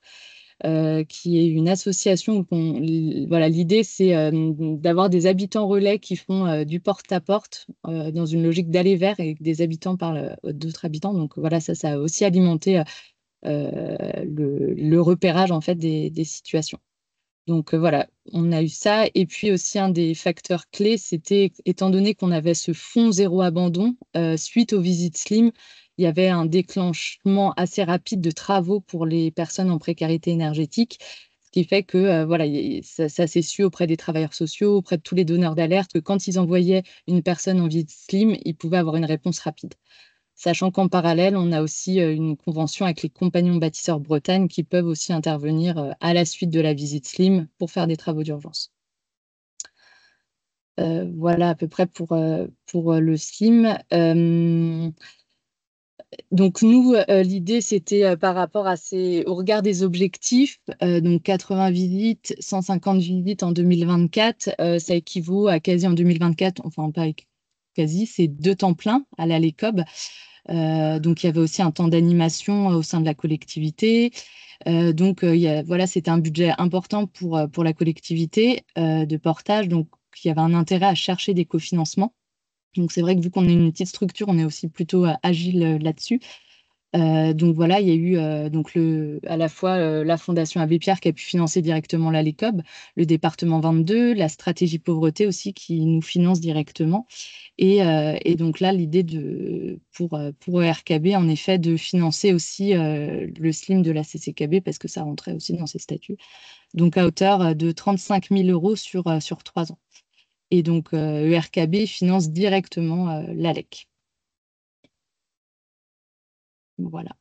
Merci beaucoup, Hélène. Je fais vraiment un rapprochement avec Malonnet qui est allé chercher des partenaires tant en interne qu'en extérieur pour finalement répondre aux ambitions de la politique qu'elle souhaitait mener. Et je trouve que là-dessus, la CCKB a fait un peu la même chose en allant chercher la LECOP, qui est un partenaire naturel et presque quotidien, mais également des financements avec le SLIM, avec Territoire Zéro Exclusion. Et c'est un des messages qu'on voulait vous faire passer lors de ce webinaire-là, c'est qu'il existe des lieux et des boîtes à outils, et je pense notamment au réseau Rappel que Anne-Valérie vous présentera tout à l'heure, qui référence, en tout cas qui donne de l'information régulièrement sur les dispositifs qui existent, les appels à programmes, les appels à projets, etc., qui peuvent vous permettre voilà, de mettre en œuvre les actions que vous souhaitez mettre en œuvre. Merci beaucoup à tous les deux. On va passer à quelques questions. Pour une petite dizaine de minutes, Charlotte, on te laisse la parole. Oui, je vous propose de commencer par les dernières questions. Valérie se demande comment est abondé le fonds zéro abandon. Alors, le fonds zéro abandon, donc c'est abondé par la région Bretagne et la Fondation Abbé Pierre. Il y avait aussi d'autres partenaires comme la Fondation de France et d'autres partenaires. Mais voilà, en tout cas, c'est un fonds qui est géré directement par la LECOB, mais abondé par des partenaires extérieurs. Sur la division des logements sous-occupés avec création de locatifs conventionnés, est-ce que ça permet de mieux financer les opérations? Alors là, nous, on n'est pas dans une logique de financement de travaux. Là, je parlais vraiment que du SLIM, mais en effet, après, il y a la phase 2, une fois qu'on a repéré ces personnes, qu'on a fait la visite, qu'on a fait les travaux d'urgence. L'idée, en effet, c'est de les emmener derrière vers un programme de travaux plus conséquent. Donc, c'est pour ça qu'on a Territoire Zéro Exclusion Énergétique, qui est un programme, du coup, qui accompagne plus spécifiquement les propriétaires occupants dans des rénovations globales. Après, voilà, là, sur cet accompagnement Territoire Zéro Exclusion Énergétique, les gens restent chez eux. Souvent, on voit qu'ils sont très attachés aussi à leur maison. Ils ont le projet de rester. La division de logements sous-occupés avec la création de locatifs conventionnés, c'est pas quelque chose sur lequel on travaille dans le cadre de nos programmes, mais en effet, ça peut être travaillé dans le cadre des OPA-RU notamment, quoi. Là, on n'est pas vraiment là-dessus pour le moment, quoi. Ok, merci. Si jamais il y a des exemples parmi les participants, n'hésitez pas à nous les faire remonter. Une question au début sur le statut là, de la SASU ERKB. Est-ce que la SIC avait été envisagée? Alors, Non, pas à l'initiative, parce que en fait, on était sur un portage qui était par la collectivité uniquement, et les statuts prévoient la possibilité d'ouvrir la société aux citoyens, mais du coup, on répondait pas. Alors, je veux pas me prendre trop d'assurance juridique sur ce que j'annonce, mais pour moi, on répondait pas aux critères de création de SIC. Et du coup, c'est pour ça qu'on est resté sur un format SASU, même s'il me semble que derrière les SIC, la plupart du temps, c'est une SAS, mais du coup, non, à l'initiative, c'était pas envisagé. Merci pour la réponse. Comment s'est fait le lien avec les compagnons bâtisseurs? Bah, les compagnons bâtisseurs, il y a une antenne régionale, donc une association nationale plus des antennes régionales. Il y en avait une basée en Bretagne qui couvrait l'ensemble de la Bretagne. Et après, donc c'était une convention de partenariat qu'on a signée avec l'antenne, la sous-antenne bretonne des Côtes d'Armor, pour du coup un financement des compagnons bâtisseurs pour qu'ils puissent intervenir sur notre territoire et avec des objectifs de réalisation de travaux d'urgence. Donc c'est 15 chantiers, non, un peu moins, 12 chantiers par an, quoi. Ok, merci. Vous avez répondu à l'autre question, c'était savoir si les compagnons bâtisseurs existent-ils ailleurs. Et donc, Ouais, ils une ont asso différentes antennes nationale, régionales. c'est ça. Je vais vous mettre le lien, je vais le chercher Et aussi. effectivement, les compagnons bâtisseurs, là où ils existent, faut pas hésiter à aller les chercher parce qu'ils sont très preneurs d'actions de ce type. Et je pense par exemple au conseil départemental de la Mayenne qui porte un SLIM et qui vient de mettre en place un bricobus avec les compagnons bâtisseurs. Le bricobus, en fait, c'est un camion avec tout un tas d'équipements et de matériel de bricolage dedans et qui sillonne les collectivités pour aller chez les ménages qui ont des besoins de travaux urgents. Et quand on est une collectivité et qu'on a envie de mettre en place ce genre de dispositif, faut pas hésiter à aller chercher les compagnons bâtisseurs à certains endroits, mais ça peut être d'autres acteurs ailleurs. Mm, mm. Bah, surtout que ouais, c'est vrai que suite à la visite Slim, nous on sent bien que s'il y a un repérage important, c'est aussi lié aux réponses. Et donc il y a la visite, mais il y a aussi les réponses rapides qui ont un enjeu important avant de s'engager dans des gros programmes de travaux, quoi. Pour des personnes, on sent que c'est la petite marche importante, quoi. Il n'y a pas d'autres questions dans le chat, Charlotte? C'est tout bon, Non, hein? c'est tout bon. Parfait. Bah, je pense qu'on va pouvoir passer à la suite, sachant qu'on aura un dernier temps d'échange après la présentation de notre collègue Anne-Valérie, qui va prendre la main pour nous présenter le réseau Rappel, la boîte à outils qui l'accompagne. Je te laisse la parole, Anne-Valérie. Oui, merci Parfait. Pauline. Donc Anne-Valérie Duc, donc je vais vous présenter le réseau Rappel, qui est donc le réseau des acteurs contre la pauvreté et la précarité énergétique dans le logement. Une brève présentation, espérant que ça vous donne envie de nous rejoindre. Merci Pauline. Un petit élément de contexte, donc le réseau a été créé en 2007. Initialement, ça avait été impulsé, soutenu par l'ADEME, puis par la Fondation Abbé Pierre. Et par la suite, de nombreux organismes sont venus amener leur soutien financier, organismes publics ou privés. Donc aujourd'hui, on a 8 partenaires financeurs dans lesquels on va retrouver l'ADEME, l'ANA, des fournisseurs d'énergie, EDF, Enercop et encore Fondation Abbé Pierre, Secours catholique, Schneider Electric et What's for Change. Donc, je co-anime, comme je disais, le réseau Rappel avec mon collègue Aurélien Breuil. Donc, on est tous deux salariés du réseau Clair. Donc, qui sont les membres du Rappel? Donc, on compte aujourd'hui près de 1200 membres. Donc, il faut savoir qu'en fait, si vous souhaitez vous inscrire au réseau, donc c'est à titre individuel, c'est une inscription qui est donc individuelle et gratuite. Donc, dans les membres aujourd'hui, on va trouver essentiellement des personnes qui travaillent dans des associations, type ALEC par exemple. On a aussi près d'un tiers des membres qui travaillent en collectivité locale. On va retrouver par exemple des chargés de visite SLIM, par exemple. Et en moins de mesure, on aura des membres qui travaillent en entreprise, services de l'État ou encore des particuliers. On a quelques chercheurs qui travaillent sur le sujet de la précarité énergétique et qui font partie aussi du réseau. Donc l'idée du rappel, c'est de rassembler les acteurs qui travaillent sur les différents champs de la précarité énergétique, puisque la précarité énergétique, elle a croisé de multiples problématiques, et des problématiques sur le volet social, financier, sur aussi la question de l'habitat ou encore de la santé. Donc dans les membres du rappel, on va retrouver des acteurs de l'action sociale, par exemple travailleurs sociaux, services sociaux de CCS ou encore de départements. On retrouve également des bailleurs sociaux. Bon, je ne vais pas tous les citer. Et puis on va retrouver évidemment des professionnels de l'énergie et de l'habitat, notamment des conseillers France Rénov', mon accompagnateur Rénov'. On a aussi des correspondants solidarité, de fournisseurs d'énergie, médiateurs de l'énergie ou encore des membres qui travaillent dans des organismes type ADIL. Et puis, un peu moins représentés, mais quelques acteurs de la santé qu'on aimerait aussi davantage toucher, notamment conseillers médicaux en environnement intérieur. Ouais, c'est important aussi pour nous de pouvoir toucher aussi ces professionnels-là, puisqu'on l'a dit tout à l'heure, la précarité énergétique impacte aussi la santé, que ce soit santé physique, santé mentale.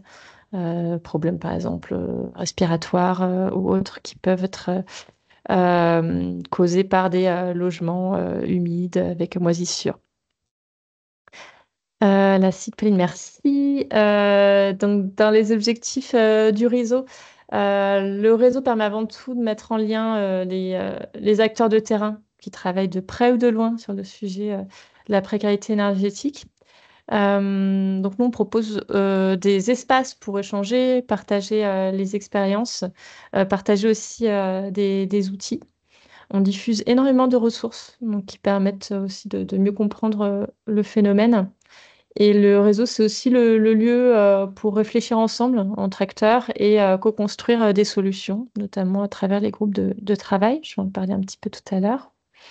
Et puis le rappel contribue aussi à promouvoir la prise en compte de la précarité énergétique dans les politiques publiques. Je pense notamment à notre participation, par exemple, au groupe de travail de l'ONPE, l'Observatoire national de la précarité énergétique.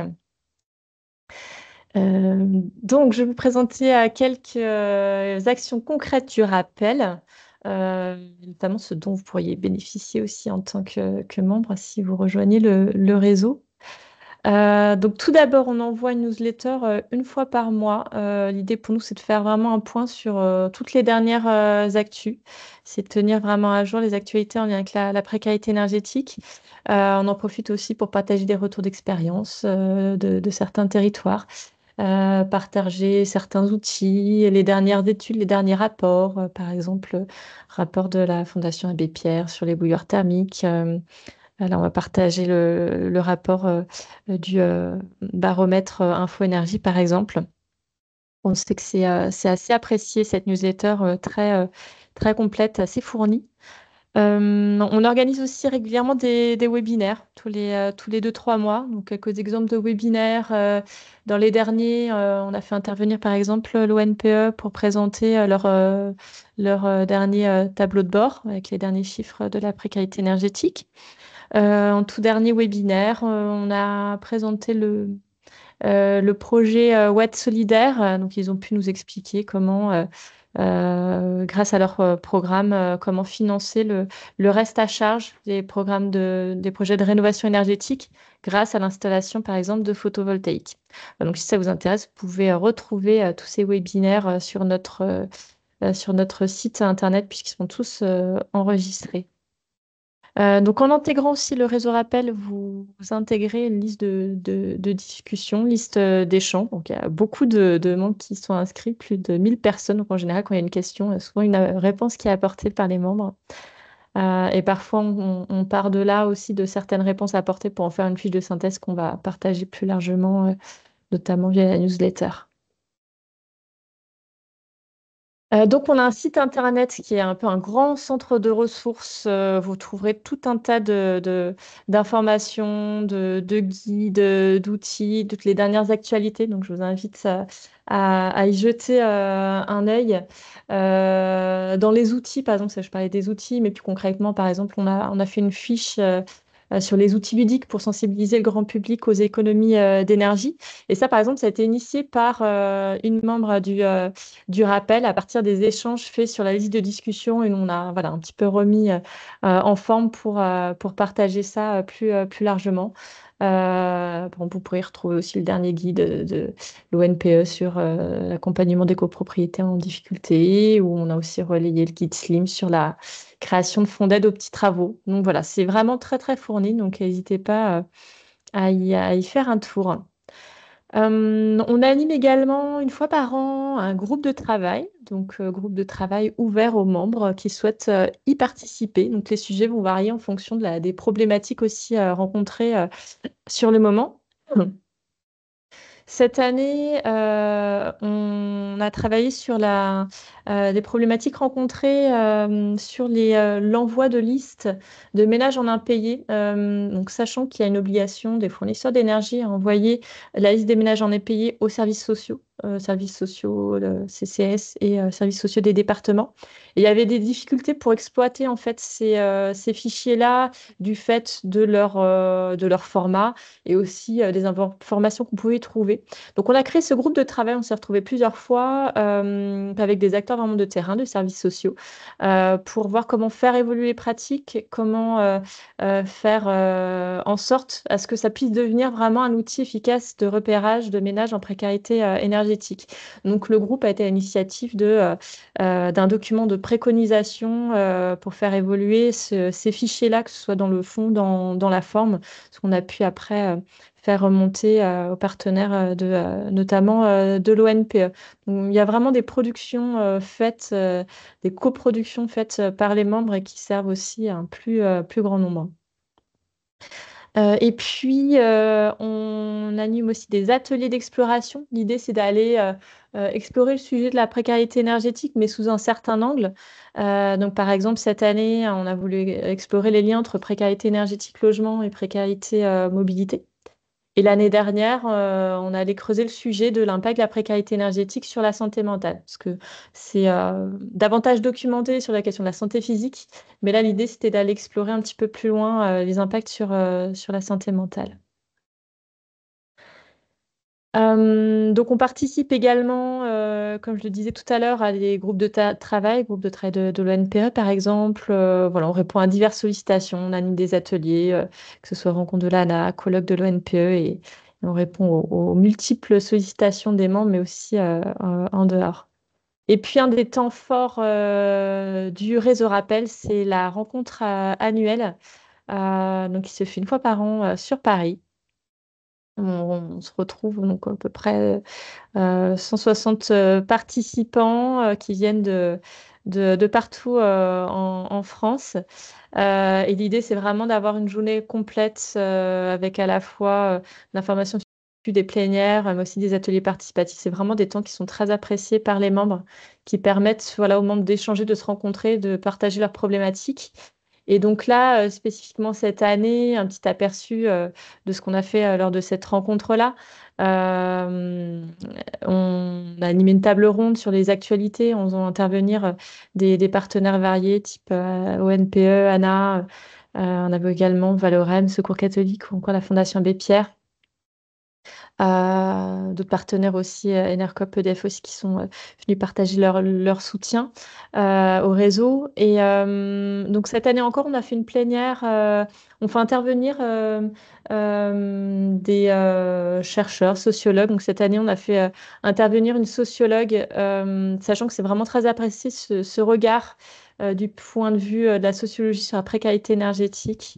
Voilà, très apprécié des membres. C'est toujours intéressant d'avoir ce regard sous un autre angle sur la question de pauvreté et de précarité. Et puis l'après-midi, c'est le temps des ateliers sur divers sujets, en général des ateliers assez longs qu'on essaie de faire le plus participatif possible. On a un peu de matière, mais aussi des temps d'échange, de co-construction. Donc on a traité donc cette année des questions mobilité, des questions de santé ou encore de la mise en œuvre du décret d'essence. Voilà, en espérant que ça vous donne envie de nous rejoindre et de participer à ces rencontres qui sont très intéressantes et, euh, et très joyeuses aussi. Voilà, donc j'espère que ça vous a donné envie de rejoindre le réseau. Donc voilà un petit aperçu quand vous serez sur le site. Si vous tapez réseau rappel, vous tomberez sur le site précarité énergétique, précarité énergie. Et donc tout en haut, vous avez un petit bouton et d'ailleurs qui est relayé par Pauline. Merci Pauline. Donc n'hésitez pas à nous rejoindre. Donc comme je vous le dis, c'est des inscriptions individuelles et gratuites. Donc vous êtes vraiment les bienvenus. Merci Et beaucoup je confirme, c'est Anne-Valérie. toujours très sympa et très intéressant. On y est chaque année. Retour d'expérience. Merci beaucoup Anne-Valérie pour la présentation du rappel. Et avant peut-être de prendre vos questions, j'avais une question moi à vous poser. Donc comme au début du webinaire, si vous voulez bien cliquer sur le petit onglet en haut de la fenêtre Teams, lever la main. Je voudrais savoir si vous connaissiez le réseau rappel avant ce petit exposé d'Anne-Valérie, pour voir un petit peu la notoriété de ce réseau au sein de nos différents réseaux.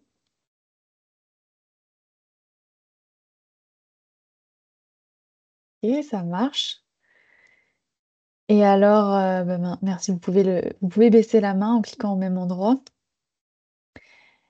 Et maintenant, est-ce qu'il y en a parmi les participantes qui sont déjà membres du réseau Rappel? Ça nous intéresse de voir aussi. Ok, quelques personnes, 3-4 personnes. Bah, c'est super ça, Anne-Valérie, c'est que ta présentation a permis de faire découvrir le réseau à plein de monde. Et donc, n'hésitez pas à cliquer là sur le lien qu'on vous a mis dans la conversation pour en savoir plus, découvrir la boîte à outils et rejoindre le réseau que nous a présenté Anne-Valérie, avec toute la boîte à outils qui va avec. Merci Pauline.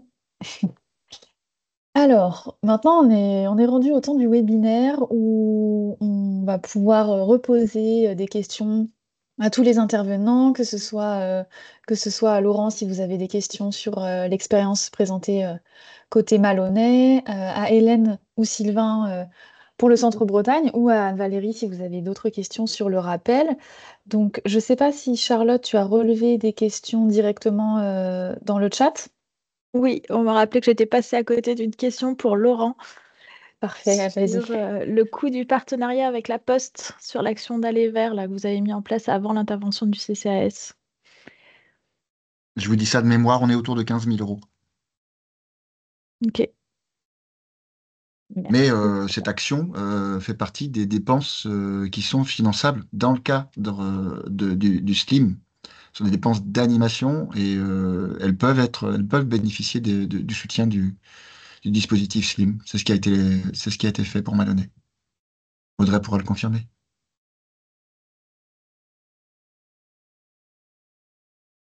Le reste à charge était autour de 3 000 euros. C'est pas mal.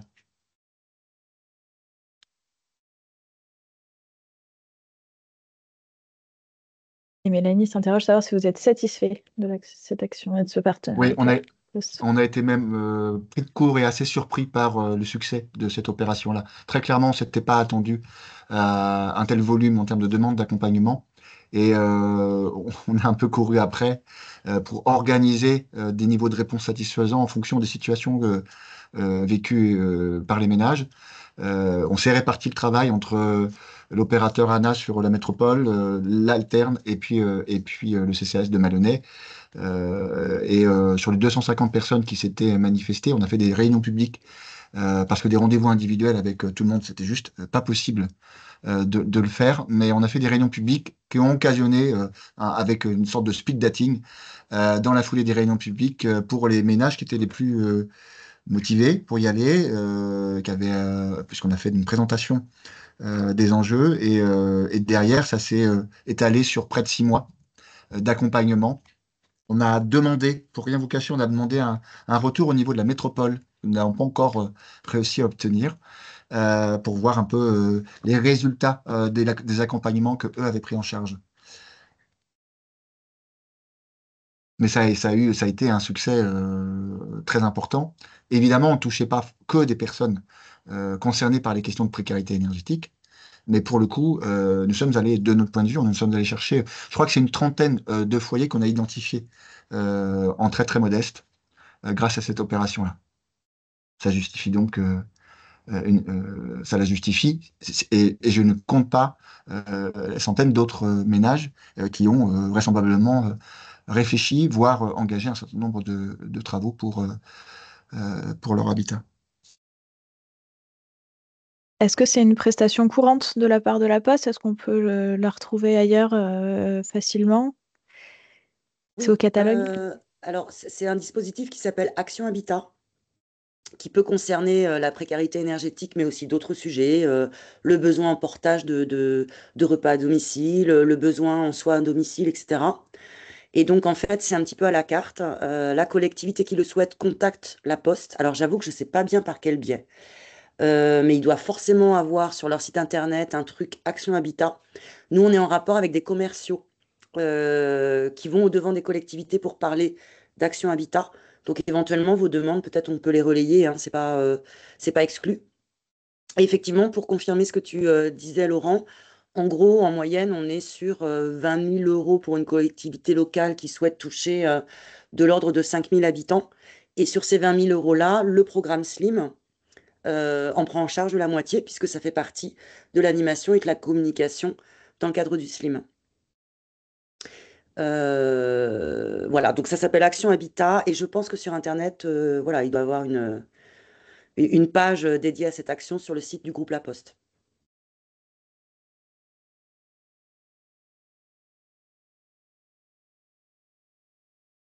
Est-ce que Charlotte, on avait d'autres questions dans le chat? Dans Sinon, le je vois qu'il y a des chat, personnes qui lèvent la main. oui, je ne sais pas si ça date de tes questions tout à l'heure. N'hésitez pas, on a un peu de temps, donc vous pouvez prendre la parole et poser vos questions si vous le souhaitez à nos intervenants.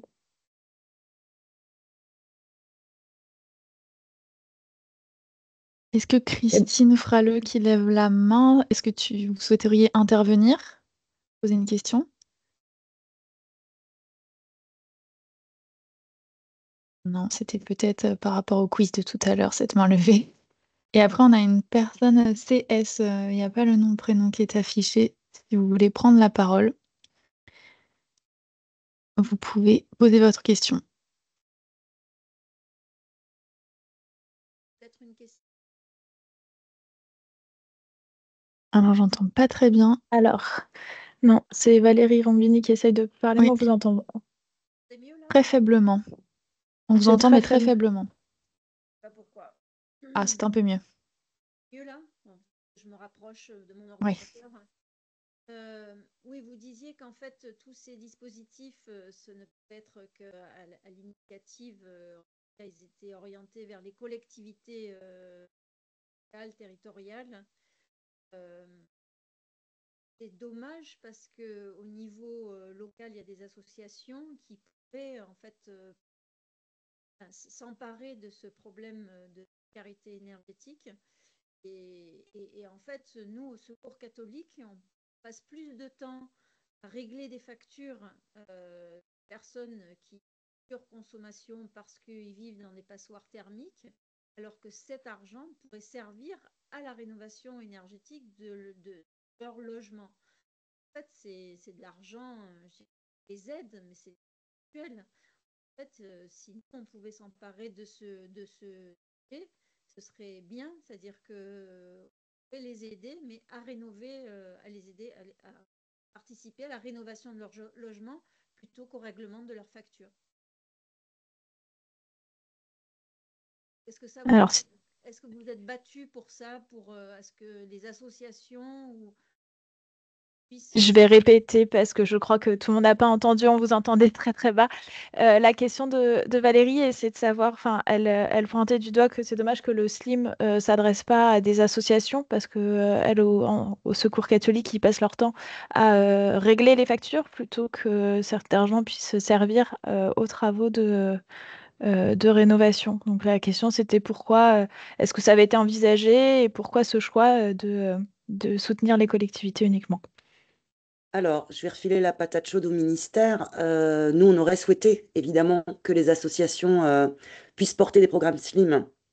La réponse qui nous a été faite, bon, qui est pas, qui est compréhensible, hein, était de dire, bon, c'est de l'argent qu'on va donner à des collectivités parce qu'on estime que les actions du SLIM relèvent de la politique publique, donc de l'action publique, et c'est normal qu'elles soient portées par une collectivité. Bon, donc on a dû faire avec cette réalité.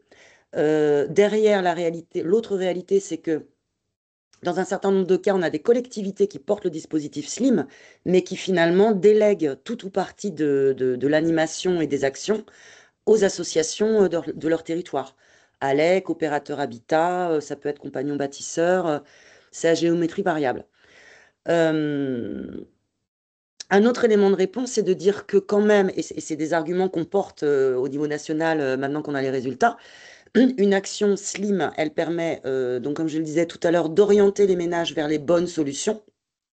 Une des solutions, celle que vous portez notamment, c'est de payer des arriérés de facture, ce qui permet aux ménages de se projeter ensuite dans quelque chose de plus ambitieux. Il n'empêche que ce que vous proposez reste une des solutions dont les ménages ont besoin et vers lesquelles les dispositifs orientent. Et un troisième point, et maintenant on a les chiffres là-dessus, c'est que notamment par rapport à la Mayenne, mais il y en a d'autres qui font des évaluations annuelles de leur dispositif et qui sont en capacité de dire et de chiffrer. Grâce au dispositif SLIM, eh bien, on a orienté les ménages vers des solutions concrètes et pérennes, et non pas, comme vous le disiez, uniquement des paiements de factures. Et du coup, c'est un allègement de 30% des demandes auprès du FSL. Donc, ce sont des arguments qu'on porte. On commence à avoir des chiffres.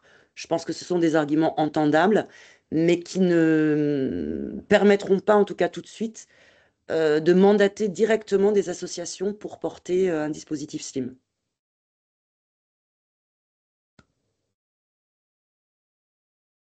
Merci Audrey pour les compléments, pour la réponse. Ça fait écho avec un complément de l'ALICOP dans le chat qui dit que effectivement, si les problématiques d'impayés ne sont pas réglées, eh bien, les ménages ne vont pas se lancer dans un programme de rénovation plus lourd. Donc ouais, ça fait lien avec le deuxième point que tu soulevais dans ta réponse. Hmm. Est-ce que la personne qui lève la main veut poser une question?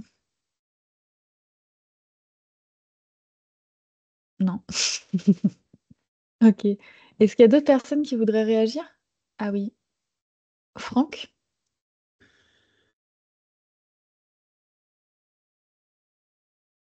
Votre micro est coupé, alors on ne vous entend pas. Est-ce que Audrey, tu veux prendre la parole en attendant que Franck réussisse à ouvrir son micro?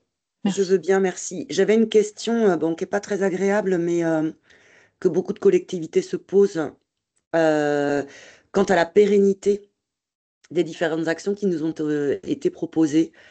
Par exemple, SAM, par exemple, le dispositif SLIM porté par la CCKB et même la CESU d'ailleurs. Ah, je vais avoir un problème de batterie. On est sur des dispositifs envisagés, programmés et financés. À quel terme? Et comment on s'assure qu'elles seront bien reconduites?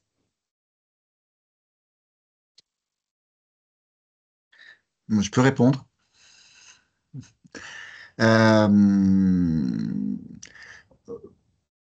La question de l'exhaustivité étant l'objectif que nous poursuivons, on ne s'arrêtera pas tant qu'on n'aura pas résolu le problème. Et je pense que nous n'atteindrons jamais l'exhaustivité. En tout cas, nous en sommes encore très loin. Je vous donnais comme ça des éléments tout à l'heure sur le logement public, mais par exemple, à Maloney, on a réussi à récupérer un certain nombre de données. 53% des logements du territoire sont en termes DPE sur le A, B ou C. Ce qui nous place à 15% au-dessus de la moyenne de la région et à un peu plus de 10% de la moyenne de la métropole Rouen-Normandie.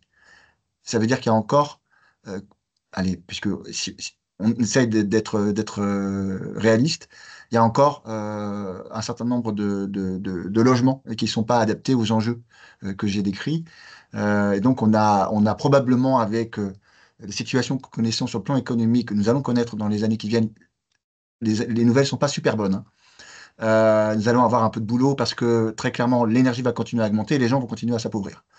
Donc on n'en aura jamais terminé et je pense que l'expérience que nous avons pu acquérir avec ces presque 8 années de conduite de ce projet-là va nous permettre, si un jour l'État décidait de supprimer les dispositifs de certificats d'économie d'énergie précarité, de poursuivre notre action parce qu'elle s'est inscrite dans notre politique d'action sociale et dans notre politique plus généralement. Donc je ne fais pas, j'ai pas trop je prends pas trop de risques à dire que nous allons poursuivre tant que le problème persiste. Et il risque de s'aggraver. Ce qui ne veut pas dire qu'on va arrêter de présenter notre candidature pour bénéficier des certificats d'économie d'énergie, bien entendu.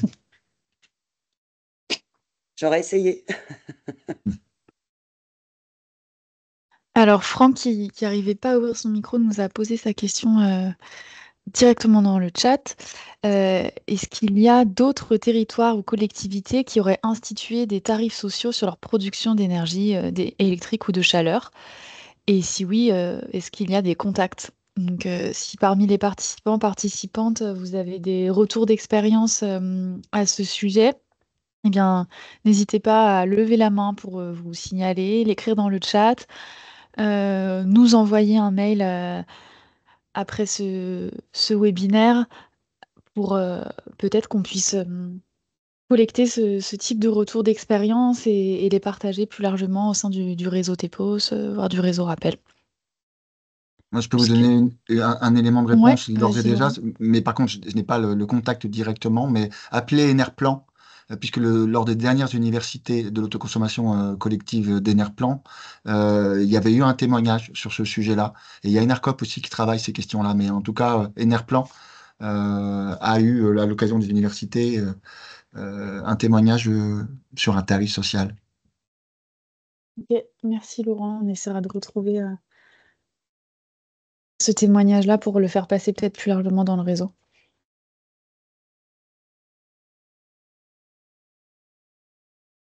Je ne vois pas d'autres questions, mais moi j'en ai une pour nos intervenants.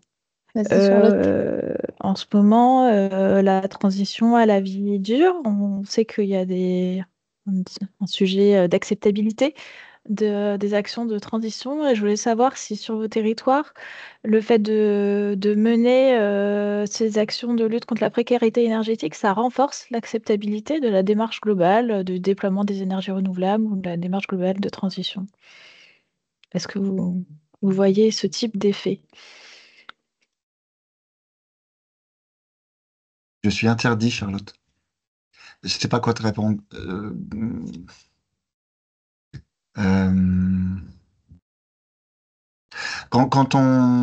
D'abord, on n'a jamais utilisé le terme de précarité énergétique, d'ailleurs. On n'a pas mis service de lutte contre la précarité énergétique. On n'emploie pas ce terme, parce que ça stigmatise. Ça, c'est la première chose. Et la deuxième, c'est qu'on a un dispositif qui est ouvert à l'ensemble des ménages. Et là aussi, on entend cette petite musique depuis un certain temps maintenant, mais j'ai le sentiment que c'est de plus en plus fort et bruyant. Euh, on- de populations qui disent on fait rien pour nous, on fait toujours pour les mêmes. C'est terrifiant d'entendre ça, mais pour le coup, le fait de l'ouvrir à tout le monde fait qu'il y a une acceptabilité par rapport à cette action-là de la part de l'ensemble des habitants, a priori. A priori, le seul juge de paix, ce sont les élections. Donc, posez-moi la question dans 2 ans. Est-ce que côté CCKB, vous voudriez réagir vous aussi? Du coup, côté acceptabilité des projets d'énergie renouvelable, je ne peux pas dire s'il y a un lien direct en fait entre les deux actions. Historiquement, sur notre territoire, il y a eu assez peu d'opposition sur les projets d'ENR, mais c'est vrai qu'aujourd'hui, il y en a un peu plus. Mais malgré tout, nous ne sommes pas des grands communicants sur nos politiques qu'on mène, donc je ne peux pas dire qu'il y a un lien très clair.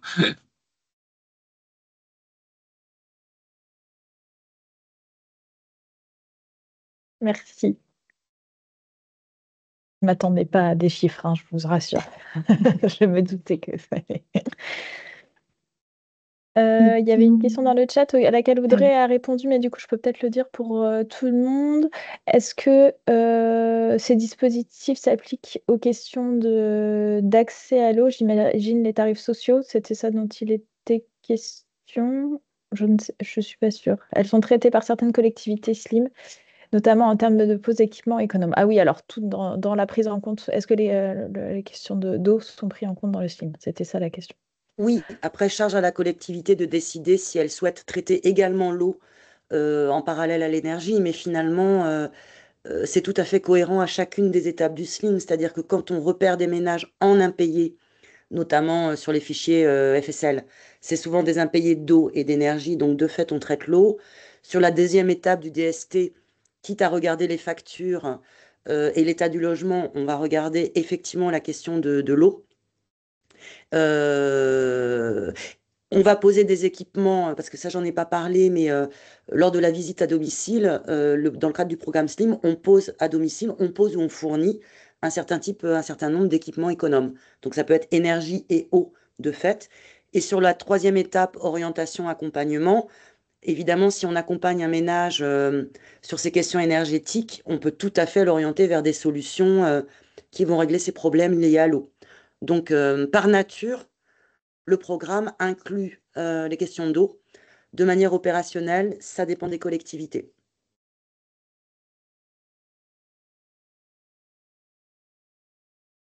Merci Audrey pour ces réponses. Je ne vois pas de nouvelles questions dans le chat, ni de nouvelles mains qui se lèvent. Je vous laisse quelques secondes pour une ultime question si jamais il y en a une qui vous venait en tête. Il y a une question, Pauline, qui a été posée sur le fait de fournir les coordonnées des intervenants.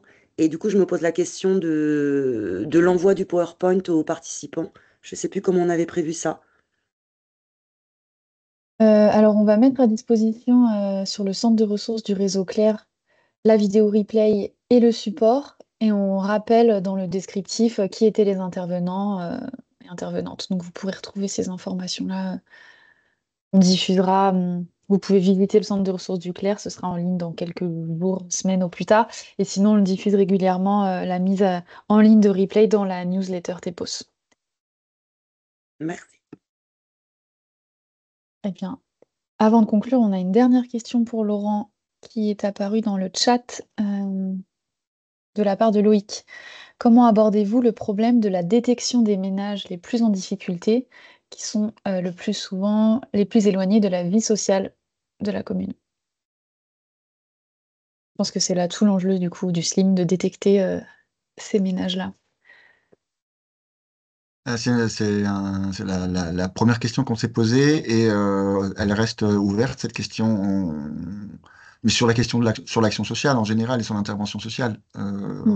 La question du non-recours au droit est extrêmement difficile. La question des invisibles, la question des personnes qu'on ne voit pas avec leurs difficultés, c'est un sujet qui dépasse la question de la précarité énergétique. On essaye de mettre en place là un dispositif avec la CAF, un espace de vie sociale, et la question d'ateliers collectifs autour des enjeux d'accès aux besoins les plus élémentaires, alimentation, énergie, logement, formation, mobilité, etc., seront traités à cet endroit-là. Et ce sont des dispositifs de développement du pouvoir d'agir collectif et individuel. Il y a l'accompagnement individuel et puis il y a l'action collective. Et là, on espère potentiellement acculturer un certain nombre d'habitants, parce que je pense que le travail de pair, entre pairs plutôt, peut être assez puissant.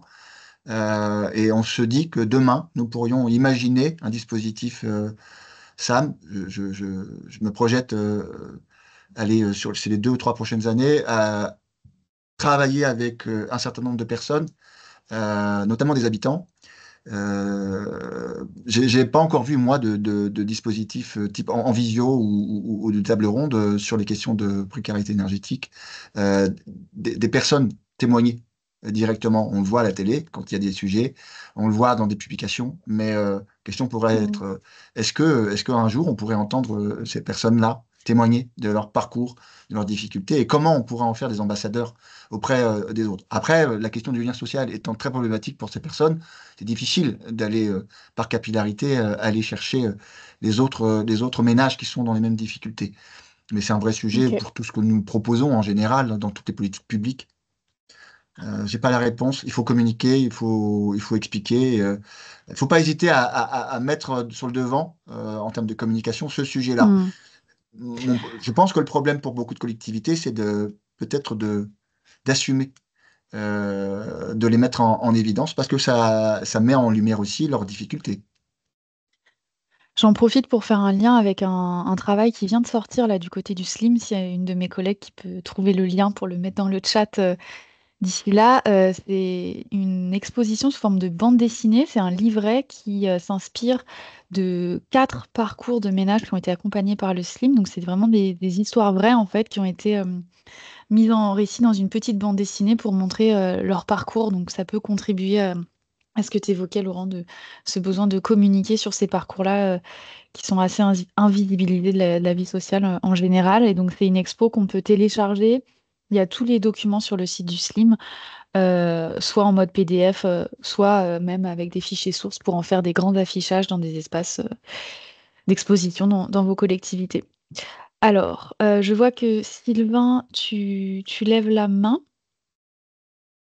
Oui, alors c'était Hélène, mais C'est moi, ouais. Hélène, En vas-y. effet, sur mais Lysène en a parlé, si Lysène veut compléter, mais en effet, sur notre territoire, j'en ai parlé rapidement, il y a les locomoteurs, c'est une association du coup qui est en essaimage en fait de sa méthode, mais c'est le principe des habitants relais, ouais, qui vont faire du porte-à-porte pour justement répondre aux questions d'accès aux droits et d'aller vraiment vers des habitants qu'on n'aurait pas détectés dans les permanences d'associations de solidarité ou par les travailleurs sociaux, parce que bon, les travailleurs sociaux détectent beaucoup, ouais, les associations de solidarité, les élus aussi, beaucoup de nos communes, mais voilà, les locomoteurs, c'était un peu la pièce manquante du puzzle, voilà, et qui marche plutôt bien. Donc, on a 3 habitants relais sur le territoire de la CCKB, dont une commerçante, une ancienne infirmière à domicile,